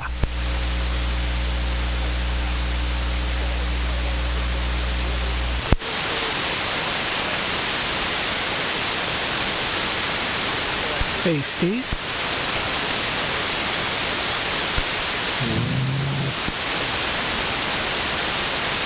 Is somebody else in there? Yeah, K1AV. You said Lonely Guys. When is that? Yeah, the Lonely Guys net. Do you remember the old Lonely Guys net? I think you remember. Yeah, I do. That's the second time you mentioned it, so now I'm curious. Forgot when you run it. Just thought I'd check it out if you're still running it. Oh yeah, this is our 20th anniversary of the Lonely Guys. Let's see. We'll look you up here. What are you? All right. Do I want to start a new session? Let's see. You are Lonely Guy number 59, New Haven, Connecticut, or North Haven, Connecticut. So it's been a while since you checked in. Yeah, life is like that. One day you're a lonely guy, the next thing you're married again, Then you're a lonely guy again. It just works that way. So when is the Lonely Guy, Steve? Oh, yeah, it's every Saturday at 8 a.m. on 3875. Saturday at 8 a.m. 3875. But this is this Lonely Guys is the last one until September. We always take the summer off for the Lonely Guys. So in September, we'll be picking back up. But, yeah, you can check in this Saturday morning anyway. I'll make a note of it. How are you copying this 10 watts up in middle New Hampshire? Oh, just perfectly. Yep, this is low power night here, I guess. Hey, you gotta go turn on your oven, Hey, dude. Poker, man, thanks for the follow. I do. I gotta go turn on the oven.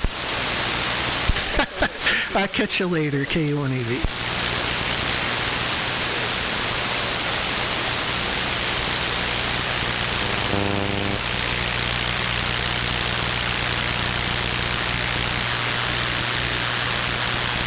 All right.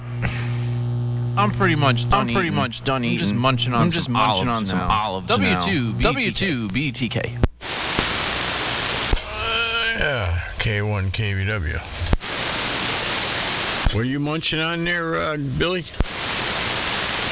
I got some black olives. They were in the salad that I was eating, and they all kind of bottom. So I got a bunch of them. Well, not a bunch, but a few of them here left on the plate. Yeah, I like black olives on pizza. Oh, man, black olives, spinach. Well, just about it. Even anchovies I like. As long as it's not pineapple. Yeah, that's what my wife got. Not the last pizza we got, but the one before that. She got, we got half what I want and half what she wants. So she wanted pineapple. But then the last one we got, she said, nah, I don't want the pineapple anymore. So I usually get either sausage or pepperoni or, what'd she get? I think she got eggplant the last time, which that was good too.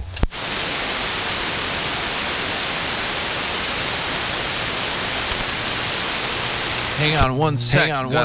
Got a guy here in the feed. Just bought his first HF radio. And he's looking to get his license. Oh yeah.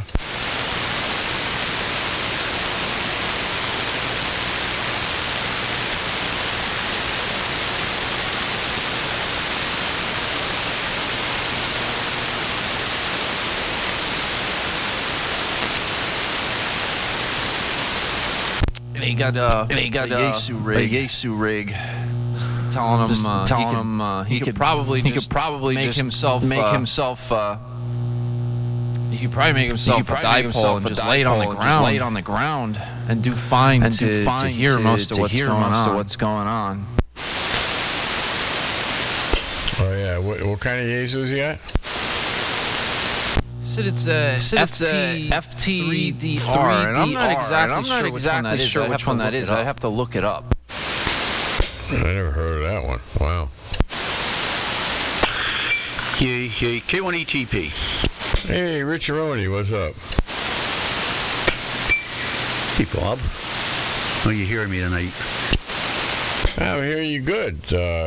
Even though I got an S9 noise level, but I think you're up around a 30 or 40. S9 line noise. Wow. Huh. Yeah. I'll see here. Let me.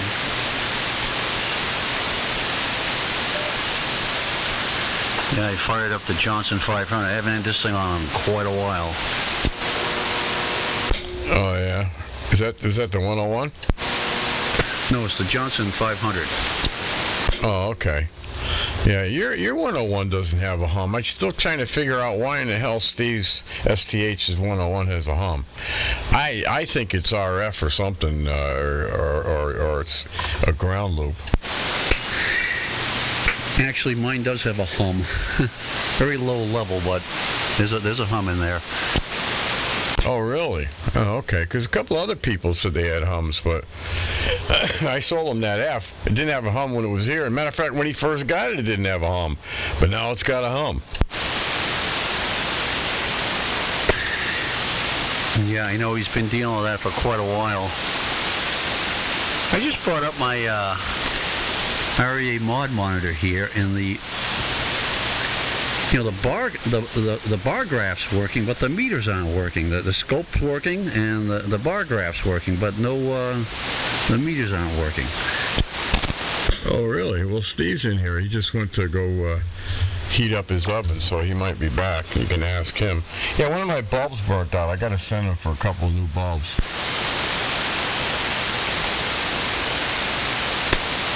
Your bulb was burned out on what? On the mod monitor. What, you got one of the old ones? No, the new one. Well, how can the bulb burn out? It's virtual. I'm being facetious, Rich. You know, I thought I heard you say something like that the other day. And he says, oh, you must have the old one. I don't have the old one, so I didn't know I must have a bulb in it. All right, you got me. Yeah. Well, I do have an old one, but there's nothing burned out in it. But yeah, I do have one of the old. That's up in my upstairs station on the Flex up there with the AL1200.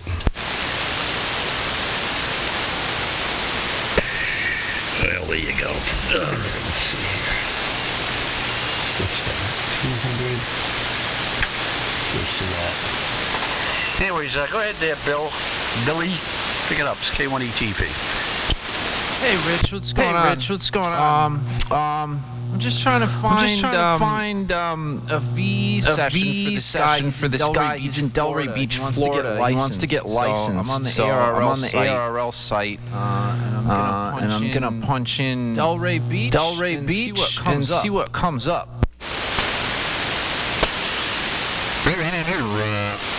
With the COVID-19, I don't know if they're doing much testing. Some of the VEs near me, they started back up. They're actually having VE sessions. This is where I used to live. So I figured it'd be worth a look here.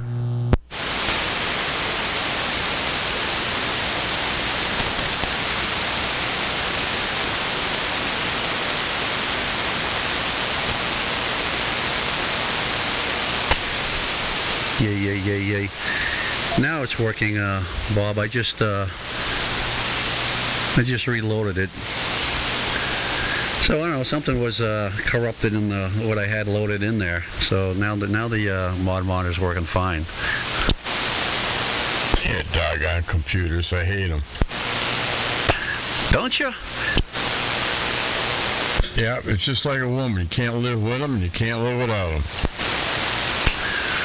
Well, tell that to Wayne. He lives without them. Well, not women, but computers. I don't know how. Warren's another one. Although he has a smartphone, he doesn't have a computer.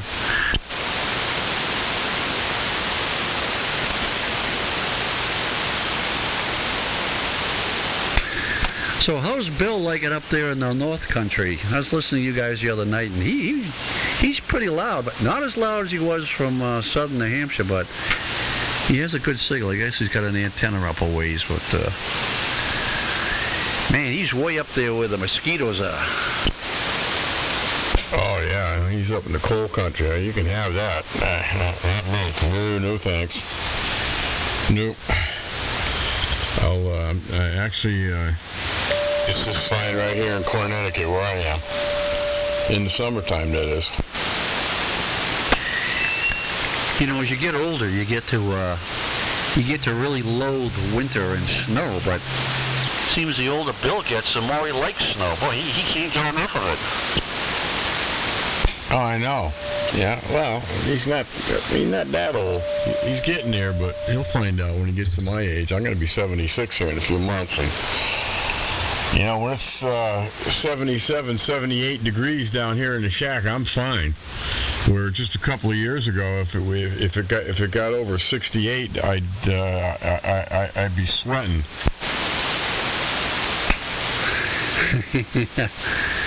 It's like when you go into some old person's apartment. It's like the thermostat's turned up to like 86 degrees or something like that. Yeah, I don't know. When you're that far north, you know, the winters last a long time. I mean, you got to be well into May. You know, well into May before the snow disappears, and you know the ice moves off the lakes. Where is this? Where Bill is. Oh yeah, he's way the frig up there near Mount Washington. Unbelievable. He wanted to go that far north. I think Mirror Lake is too far north, but then again, I want to go to Florida for, you know, January, February, March, and April. But yeah, Bill is considerably more north. Well, yeah, he's up there near the Connecticut lakes way up, you know, almost into Canada. He's got a river runs right by his place there. Yeah, he's up there. Too far north for me, but you know, as they say, that's you know who else is moving up there is Bob, N1TZU. He's moving up to, I think, Bethlehem, New Hampshire, which is quite far north as well.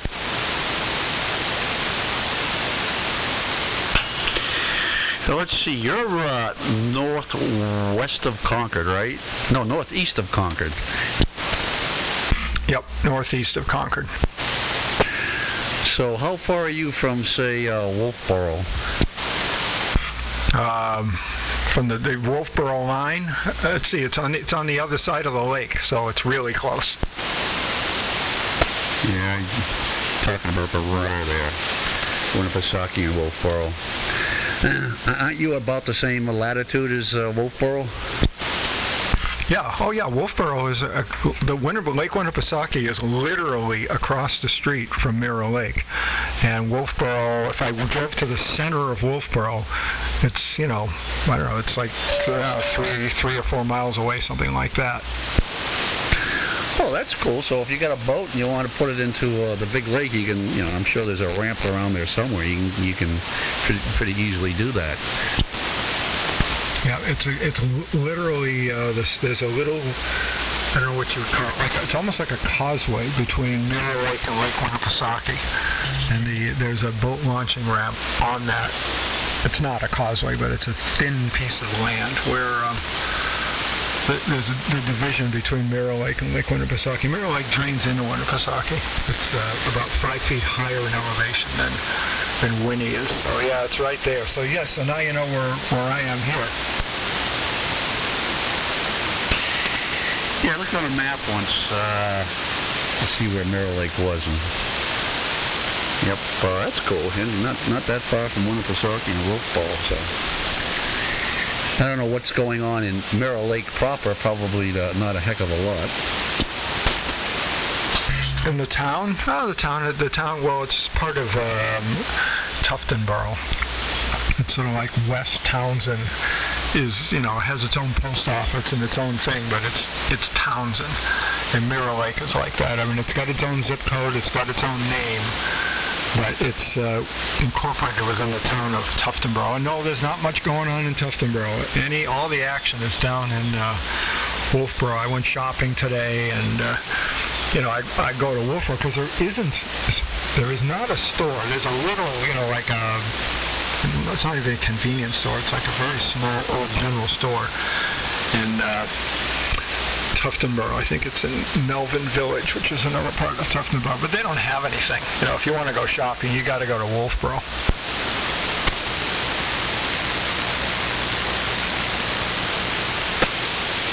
I see. So what did you do with all your furniture from that big 4,000 or so square foot home? I don't know what size the cottage is there, but I bet you it's not even 1,000 square feet. This place is 1,600 square feet. Much of the furniture is here. Yeah, you know, like the dining room table, the nice cherry dining room table is here, and you know, the beds are here, stuff like that. Actually, are the beds here? I take that back. The beds are not here because we already had beds. And I rented two, not one, but two. So this house is 1,600 square feet total, but there's no basement. I rented two 30-foot by 12-foot storage units, and they are absolutely chock full with radio equipment, you know, ham radio stuff, and furniture.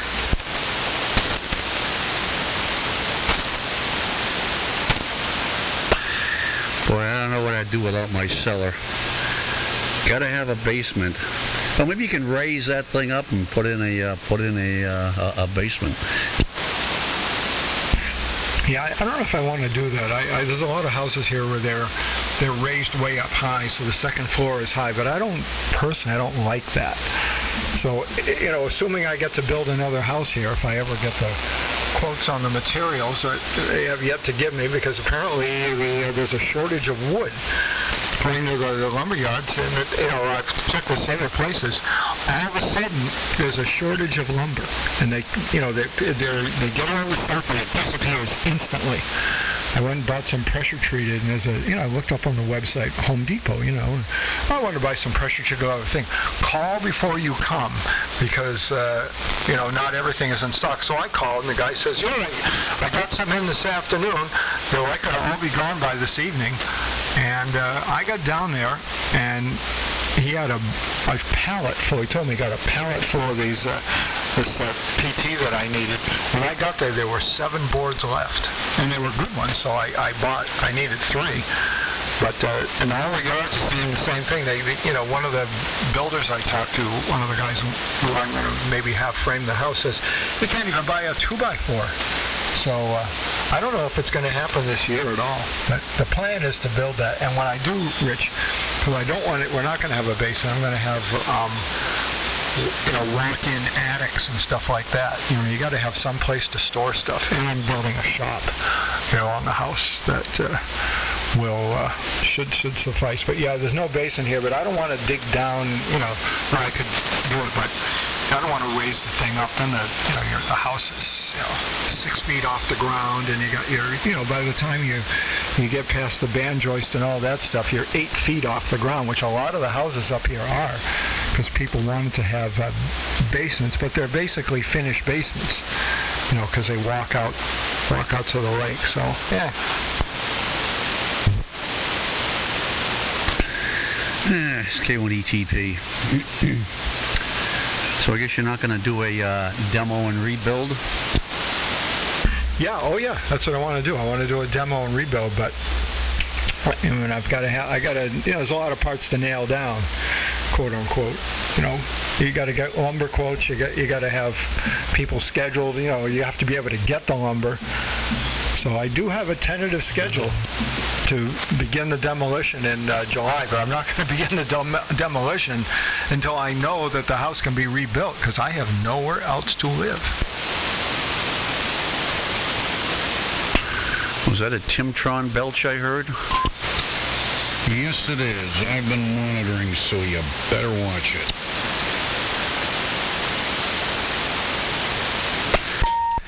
Well, Steve doesn't have the presence from Mirror Lake that he has from Townsend, so your belch got through.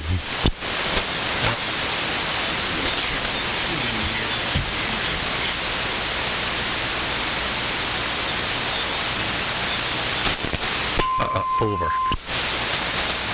No, it's not Townsend. Junk on 40 meters a little earlier today.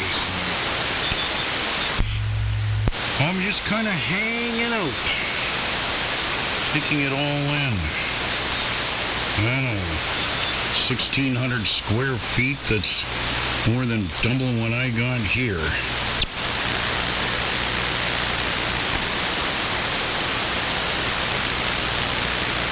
Hey, I want to get real critical reports from you guys when I get that new mic.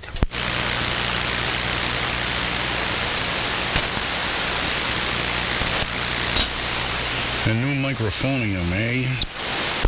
Yeah, it looks like the old Tokyo Rose. It's a MXL CR 77.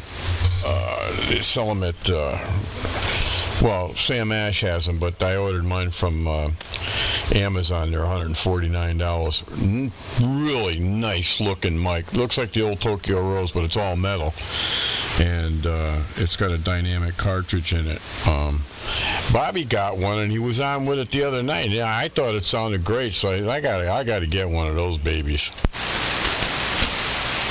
Well, it's hard to beat an electric with a Dynamatic. Hi to me! Hi to me!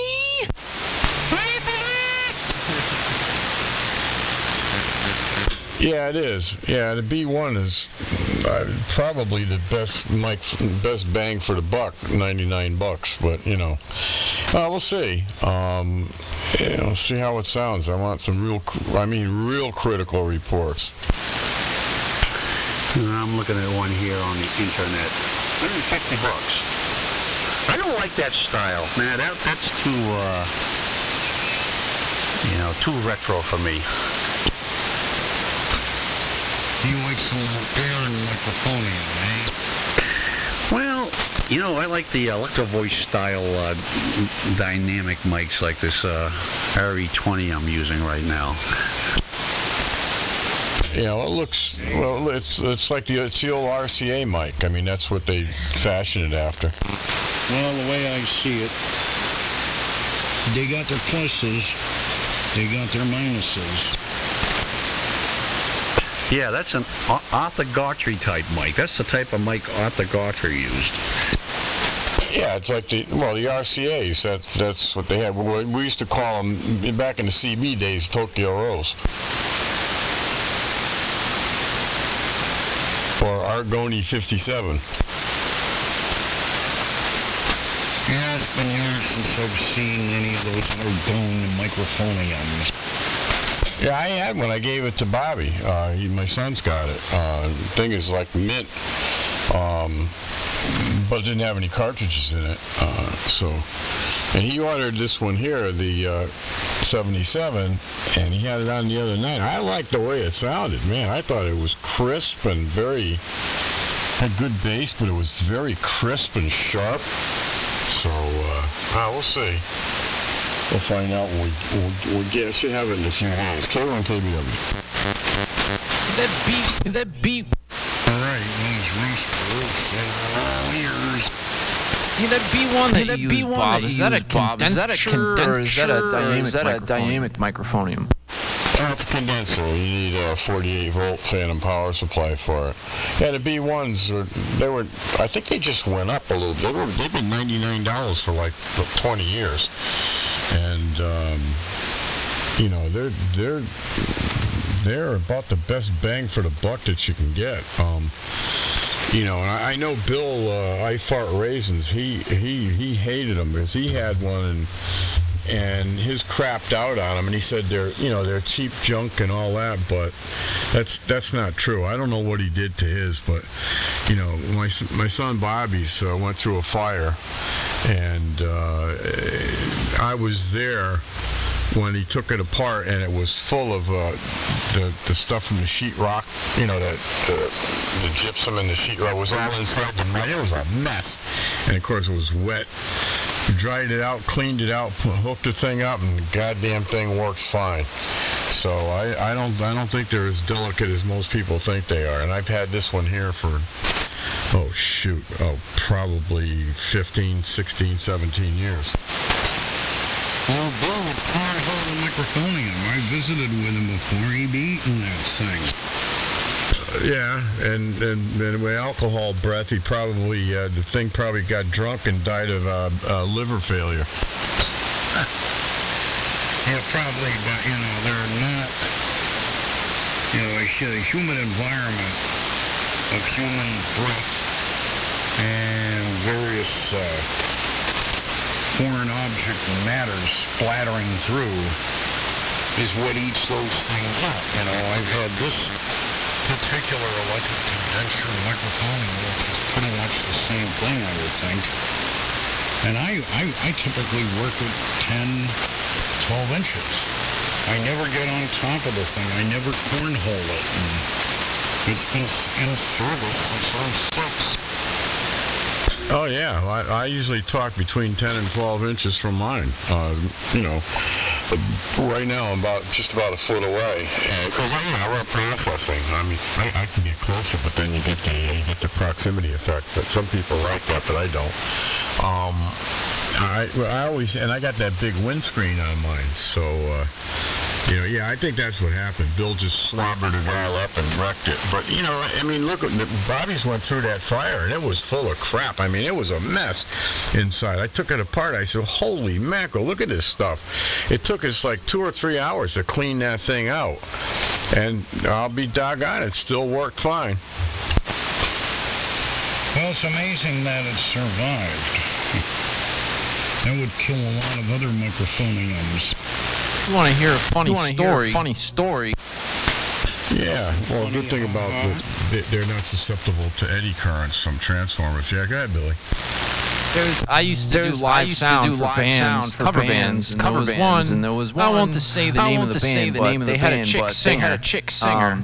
It was kind of like a backup singer. It was a male and a female singer. But anyway, the guy, they both used wireless SM58 microphones. And the guy's mic always sounded great. And every once in a while, every couple shows, the chick's mic would just crap out and sound all yellowy and be all muddy and crappy. And you could never really figure it out until I took the capsule off that thing. And it would get caked with lipstick. Like there would literally be an inch, an eighth of an inch of lipstick behind there, between the mesh and the pop filter, and some of it would make it through the pop filter.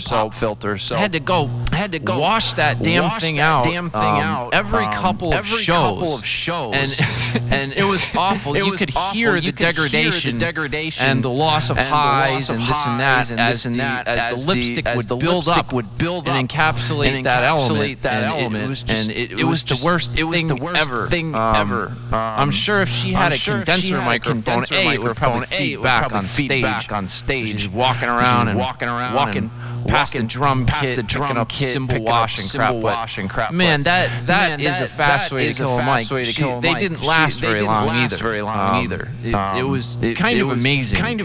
Very yucky, but it makes for an okay story, I guess. W2BTK. Oh yeah, well yeah, that's a hell of that'll do it. That'll kill a mic, just like spitting in it and eating corn muffins and got your lips right on the screen and stuff. Oh yeah, that'll kill them. As well as a method of transmission of sickness. That too, yeah. But the good thing about dynamic mics have their place and condenser mics have theirs. They're different. Dynamics are susceptible to eddy currents, whereas the electric condensers aren't. But the electric condensers are very hot mics. They pick up a lot of background noise. I mean, well, Tim, you've been here. My downstairs here is completely dead. I can yell yay. And there's no echo, no slapback or anything here. I got suspended ceiling. Geez, how long has this mic been open? Carpeted Crap. floors and room full of stuff. So, I don't get any slapback, but, the B1s are, they do pick up a lot. They're very, very sensitive. So they do have their drawbacks. Yeah, it's the same thing with what I'm using here. I like the ambiance. Whereas in my studio, I have two microphoniums, an RE20 and the PR40. And the Heil PR40 is brighter and is a sharper, better vocal microphonium than the RE20, but it's all in how it's EQ'd. And both have very sharp cardioid patterns, whereas this thing just has got a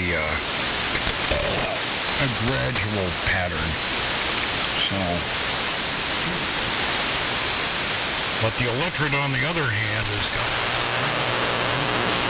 Whereas you look at the RE20, I had to send it out because it was dead when it was given to me, and it needed an elementectomy because it was suffering from the baby rattle syndrome, as it's known as. And came back, complete with a response graph in the box. And the response was anything but flat. And I said to myself, you thought I was doing something I was supposed to that response. Well, it doesn't.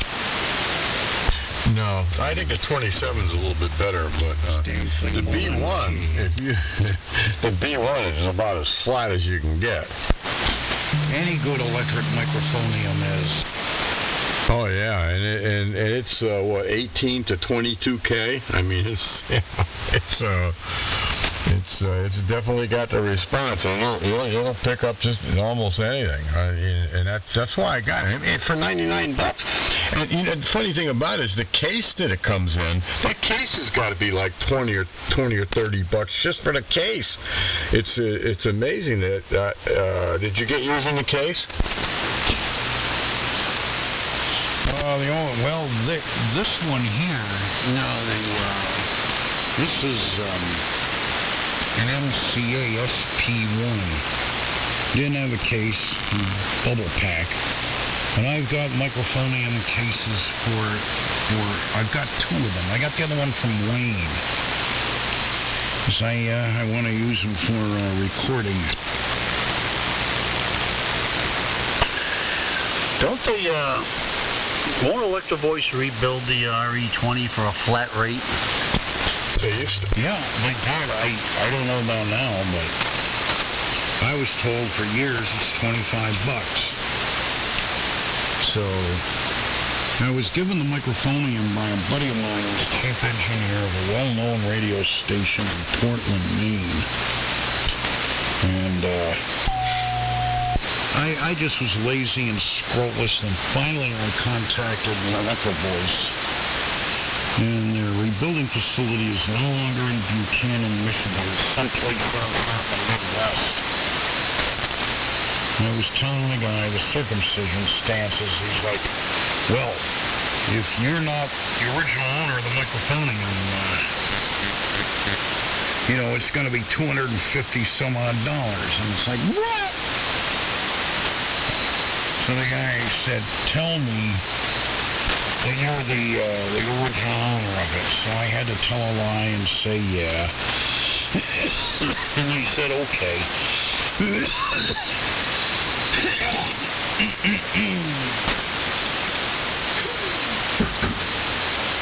The rate had jumped from $25 to $50. So I had I had the plastic travel case. And I put the microphonium in it, popped it up, set it out, and I think a week and a half later I got it back. $50. And now I heard that either they've A, discontinued that, or B, they've doubled it again to $100, but who knows? Well, it's good to know, so I'll have to tell a lie, I guess, when if I ever send this back. But yeah, I recall it being something like $50, which was very reasonable, I thought. But even $100, I think they get like $400 for them now, don't they? Yeah, I think so. To me, the Electro Voice product is overpriced. Yeah, I've seen them on sale for like $3 something, Rich. I got this one from Mike ZM, and it was just rebuilt. And he sold to me for a pretty good, I don't remember what I paid for it, but it was pretty reasonable. So it, I don't know how long I've had it, 10, 12 years. So it's in a pretty stable environment here. I'll tell you guys what, I'm feeling a little bit crappy. I've had a headache all day, man. I don't know. I kind of need to go chill out, I think, and be like, just shut it down for a minute, watch a movie. Like, I'm not even talking much. I kind of feel like getting off the radio for a little bit, and I just need to go chill out. I have not been able to get rid of this headache, so sorry if you guys were like really into that, but like I said, you guys can all go. There's web SDRs out there. You can cruise the bands and listen and see what's going on. If you want to continue listening to Timmy and Bob and Rich, but I think I need to just shut down for a little bit and go try to get rid of this headache, man. It's just lingering headache all day today, so I'm real sorry for the short stream and the low excitement level, but I think I'm gonna shut down and just go do some self-care. Hey, Giant Man, thanks. All you guys hanging out, it's awesome. I appreciate it. We'll fire up the stream again tomorrow, and hopefully there'll be a little more excitement. I'll be a little more animated. I'm feeling like, I don't know, this headache is getting to me. So for all you guys hanging out, again, thank you. And we'll be back tomorrow. I'll try to bring you guys a little bit more of an exciting stream. So give me some time to chill out, and we'll do it again. So I'm always pretty bad at these stream shutdowns, so I'm just gonna do it, man. Unless you guys got any questions or wanna, there's a couple people in here looking to get licenses, answering questions for them and stuff, so I'll hang out for a minute here if you guys want to chat. I definitely do that for a couple minutes, but I just need to turn down the radio in the background. Listening to that for hours on end, you give you a headache anyway. But it doesn't seem like there's too much going on in chat, so I'll take that as a I'll go ahead and shut down. So if you're starved for content, I'm trying to improve my YouTube channel. I put up a video about my antenna system. You can go check that out. There's a bunch of, I pretty much put every stream up on YouTube, so you go watch past streams. Last night we had a pretty good one. I did 5 hours yesterday, and it was pretty nutty. So you could check that out. 631NJ on YouTube, and hey, Hard Rock. Yep, FT3DR. Like I said, man, even if you just get some coax and run it outside and just lay a nice long piece of wire on the ground and hook it up to that coax, you'll be able to receive everything with that radio if you want to start using it. Obviously don't transmit until you get your license, but you can definitely. A receive antenna is very easy. You just lay it on the ground, and you'll pick stuff up. But when it becomes time to transmit, you can't do that anymore. You're gonna have to make it resonant, and you're gonna have to get it up in the air a bit. But yeah, get that radio plugged in. Make yourself some kind of receive antenna. I mean, heck, chuck it out the window. Do what you got to do. If you're listening on these frequencies where I was talking tonight, it needs to be pretty long. But I mean, even if you just have like a CB antenna or something, plug that into it. Do not transmit, but you can use that to listen. Pretty much anything will work. So you can get the radio plugged in, get used to using it, and I know you'll have fun. So good luck testing. Like I said, QRZ.com has those practice exams. Keep taking those. And I would recommend testing for general class as long as you're there, because you're going to pay your $5 or your $10 or whatever to take the test, and they'll let you take whatever you want. You'll take the tech. When you're done with that, I would recommend taking the general, even if you don't think you're going to pass. Just try it, man. You never know. You could get lucky, or you could study and get both. But in order to talk down here where we're talking, you're going to need a general class license. But any license you get is a good start, man. Oh, ham study on your iPhone. Yeah, that works too, man. That's a good one. Yeah, Hard Rock, best of luck, man. I hope I see you tomorrow on the stream. And like I said, if you got any questions, any of you guys, you have any questions, you're interested in getting licensed, want to know more about what's going on here, speak up. Come and chat. I'll talk to you, man. And if I'm not on and you've got a question, you can all find my email address on QRZ.com. If you look up my call sign, W2BTK, it's right there at the top. So any questions, anything you want, shoot me an email, and I'd be happy to help anybody with any of this radio stuff. So yeah, ham study is good. Oh yeah, Giant just got his general, man. He's in an HOA, so it's a little hard to put up antennas, but he heard Tommy on last night, who's got a nah, man, it's fine. I love hanging out and talking to you guys. So it's just, that listening to the radio in the background and all that stuff was kind of not helping my headache at all. So this is nice and quiet. I mean, to sit here and chat to you guys as long as you want to chat. So how does it work? You take the tech, then the general. Yeah, you can take them both on the same day. So when you call that guy Howard, he's going to tell you when to show up, where to show up, all that stuff, what you need to bring. And you're going to show up, you're going to take the technician class test first. Before you get your results or whatever, as soon as you're done with that, say, hey, I want to try the general also. And then you'll take the general test. And when you're done with all and heck, you can even take the extra test if you want. But whenever you're done taking all the tests you want to take, they're going to score them and tell you, like, hey, you passed the tech, but you didn't get the general, or sometimes you pass both, So definitely take as many tests as you're comfortable with that day.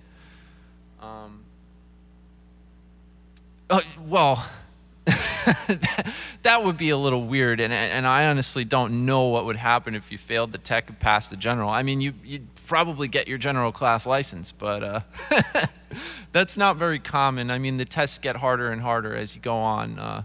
The tech is, it's not like easy, but it's a lot easier than the general. General gets into some more technical stuff, the regulatory stuff. There's more questions about that. And then the extra is super hard. I haven't even passed the extra yet, and that's twice as many questions also.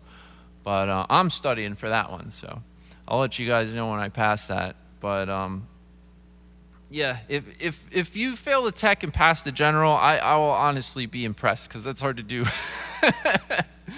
And real quick, what can you do with each license as far as talk? Okay, so the technician class license, you're going to get privileges on VHF, UHF, which is, VHF is like 50 megahertz and up to about, 300-400 megahertz. UHF is like 400 and up. And what happens up there on those frequencies is a lot of repeaters and things like that, FM repeaters.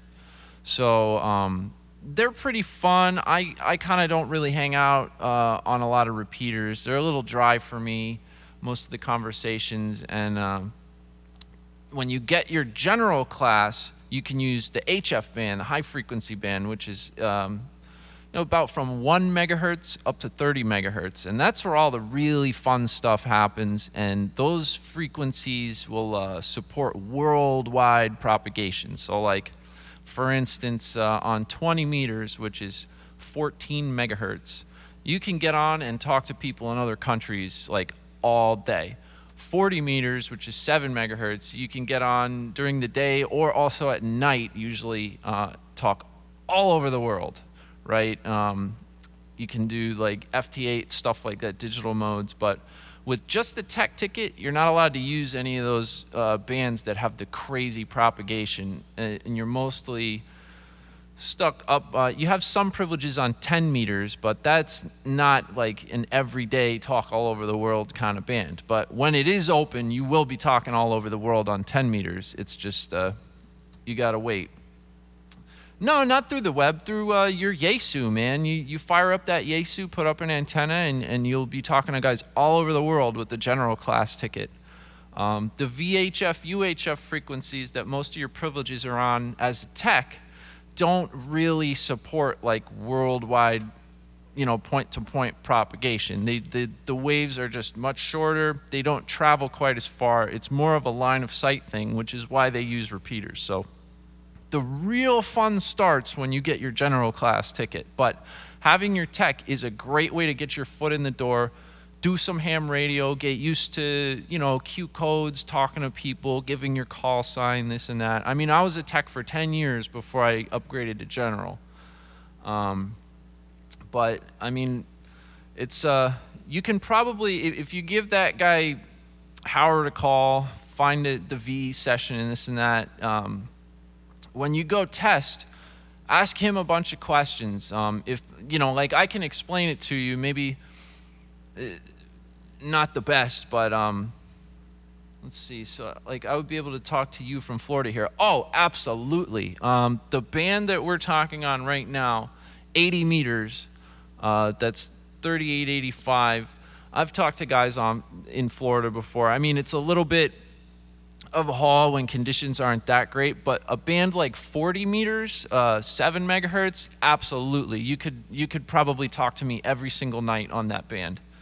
But as far as just having your technician class ticket, the only way you're going to be able to talk up here to New Jersey on VHF, UHF, if you find a repeater that links through the internet to key up a repeater over here, and then we could talk. But that relies on the internet, repeater machines and all that being up. So, most of the guys like Timmy, who you heard on there, he's up in Maine. I was talking to him. That guy Bob that was talking, he's in New Hampshire. I was talking to him, no problem. Huge signal here. And then that's 80 meters, and that's usually good every night. I talk all up and down the East Coast, but 40 meters and 20 meters, that's like worldwide every day. I've talked to guys in Japan, Australia, like all over the place, man, on 40 and 20. So that's why I say try to pass that general test, man. It's definitely worth it. Do a little extra studying and take them both while you're down there at the VE session. Oh, man. Is it anything else you need help with, man? Any more questions? Because, like, dude, I'll hang out and answer your questions as long as you want to ask them. Here, let me throw... I'm going to throw the ARRL band plan up here so you can kind of see what I'm talking about. As far as like the different frequencies and the privileges that you need to talk on them and this and that. Let's see, Chrome browser. There we go. So, oops. Why do I have that locked? Okay, so here's the band plan. So with your technician class license, it'll show you here, next to each band, you'll see EAGT. That's Extra, Advanced, General Class, and Technician Class. Advanced Class doesn't exist anymore, but some people are like grandfathered into it, so you'll see that. But anywhere where you see a T, you can use that band. So you get these really high frequencies, 70 centimeters. Some people call that 440. That's UHF. There's the 220 band. You can talk there, but there's not a lot of activity. 2 meters, this is where most of the repeaters are, where a lot of the action you're going to get as a tech is. And then you can always jump on 6 meters, which at times, you can make nationwide or worldwide contacts on 6 meters, but it's very sporadic. It's kind of a crapshoot. And then if you see this little yellow portion of 10 meters, you're allowed to use that with single sideband.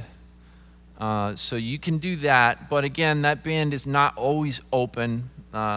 Results will vary, but when it is open, I mean, you'll be talking to Japan and stuff like that. But so you get into this column here. This is like general class. You got your G, G, G, G, G. You can talk on all these bands with a general class ticket, and you could see some of them say T here, but it's Morse code only. So that's like what this is. So you could get on some of these bands here, like here, novice and technician, you have privileges on 80 meters, but Morse code only. So you'd have to learn Morse code to do that as a technician. Now, the G column here, general class, this is phone. This is sideband, AM, all the phone modes. So where I was hanging out is 80 meters right here, if you see, and that's the guys I was talking to up and down the East Coast tonight in this portion from 3,800 up to 4 megahertz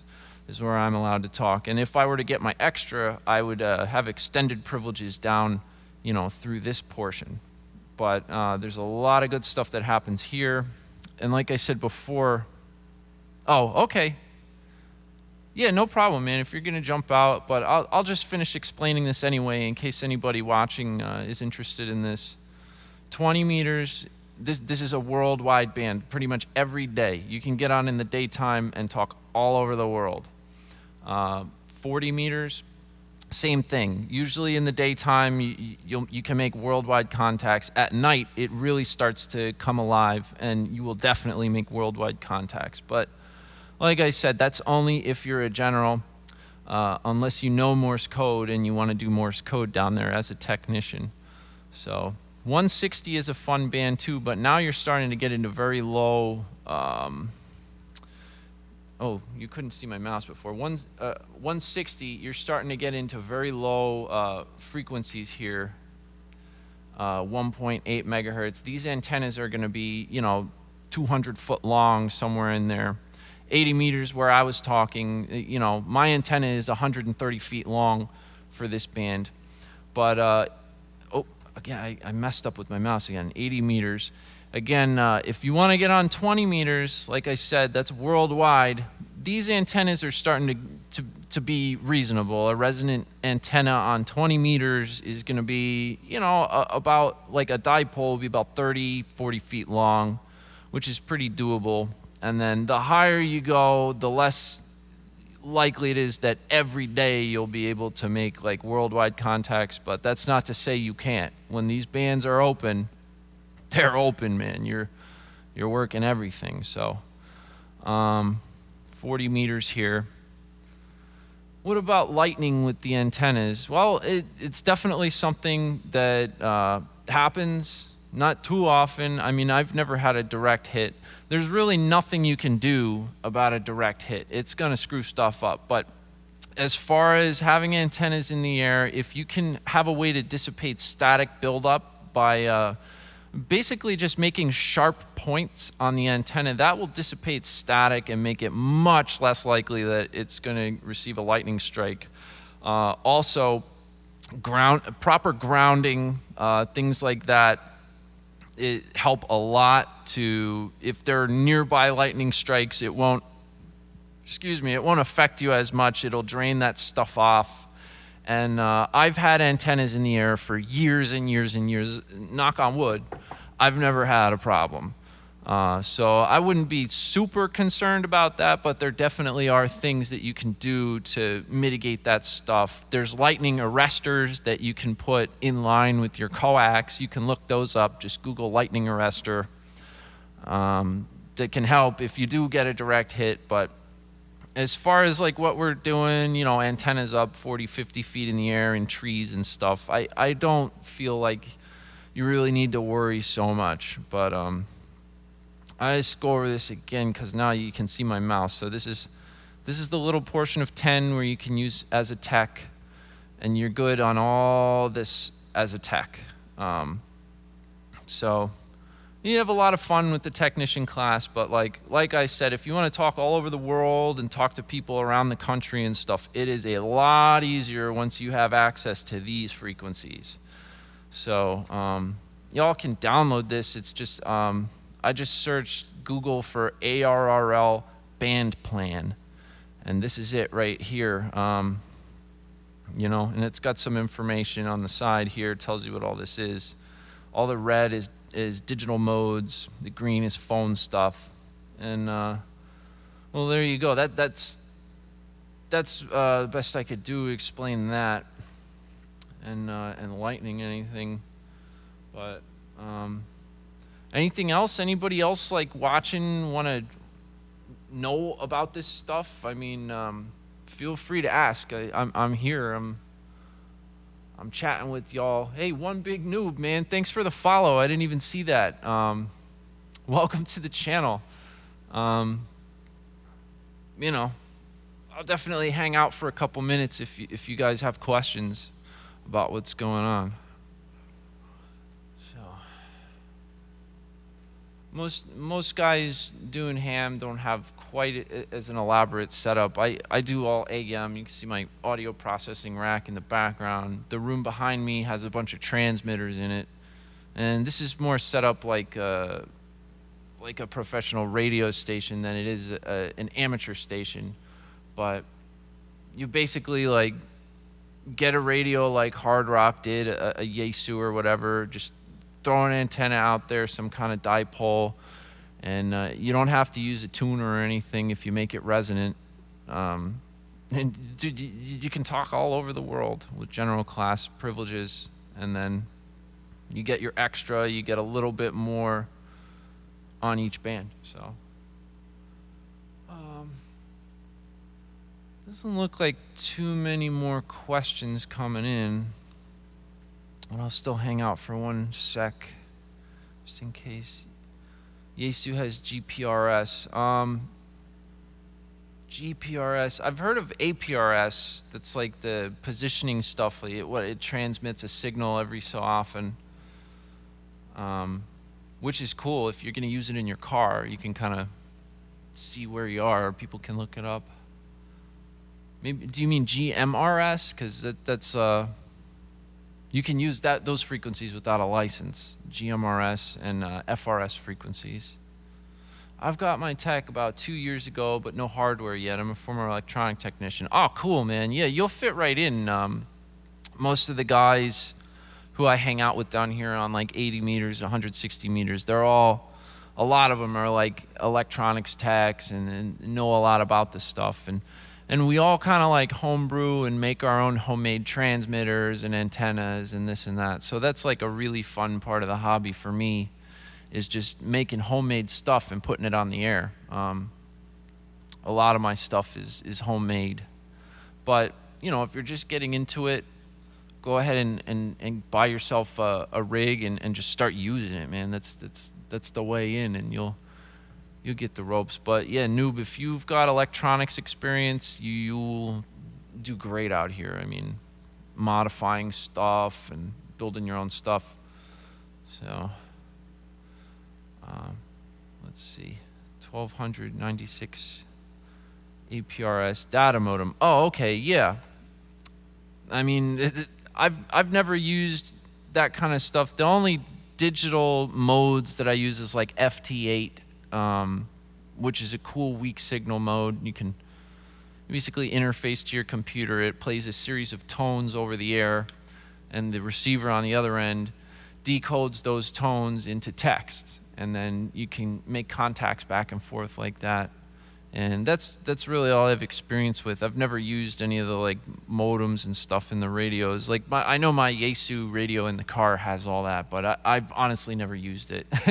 I'm kind of a dinosaur. I talk on AM, and you know I like run 1950s transmitters and stuff. But there's a lot of cool techie stuff that you can do in the hobby too, and I might not be the best guy to talk to about that, but I do know a little bit about it. I'm more of an AM, you know, broadcast, homebrew, tube transmitter kind of guy. But that's all really cool stuff. I mean, you should get on the there's ham forums and stuff. QRZ forums. There's a lot of cool discussions on there. You don't need an account or anything. You can just read.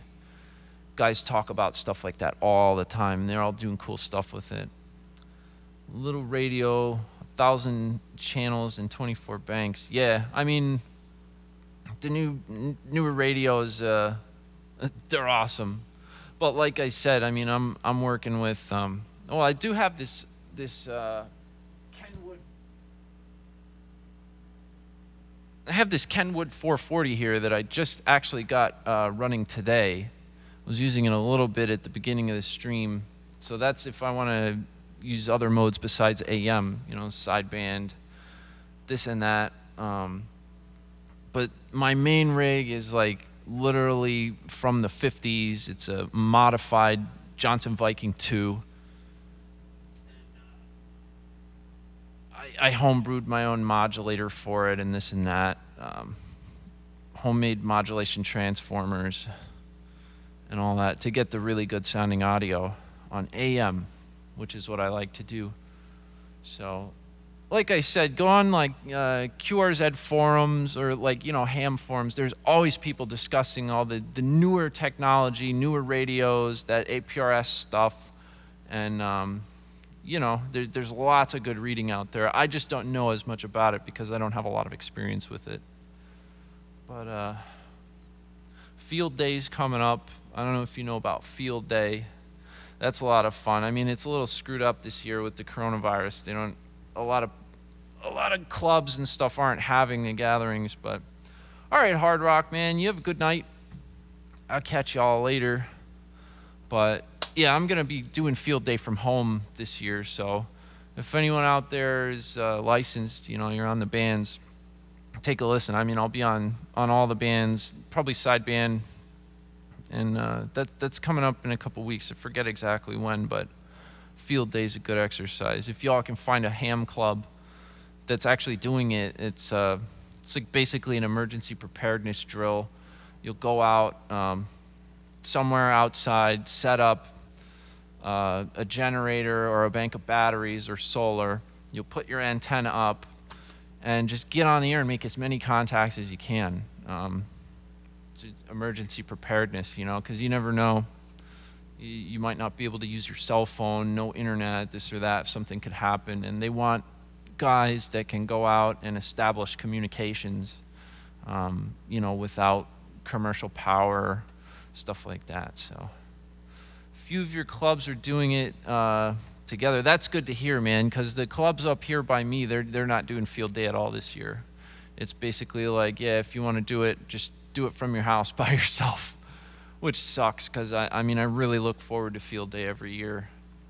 Made a crap ton of contacts last year, man. On 20 meters, we had a 3-element Yagi on a 50-foot tower, and I was just running pile-ups of people, man. It just so much fun. But yep. All right, guys. I don't see too many more questions going on here.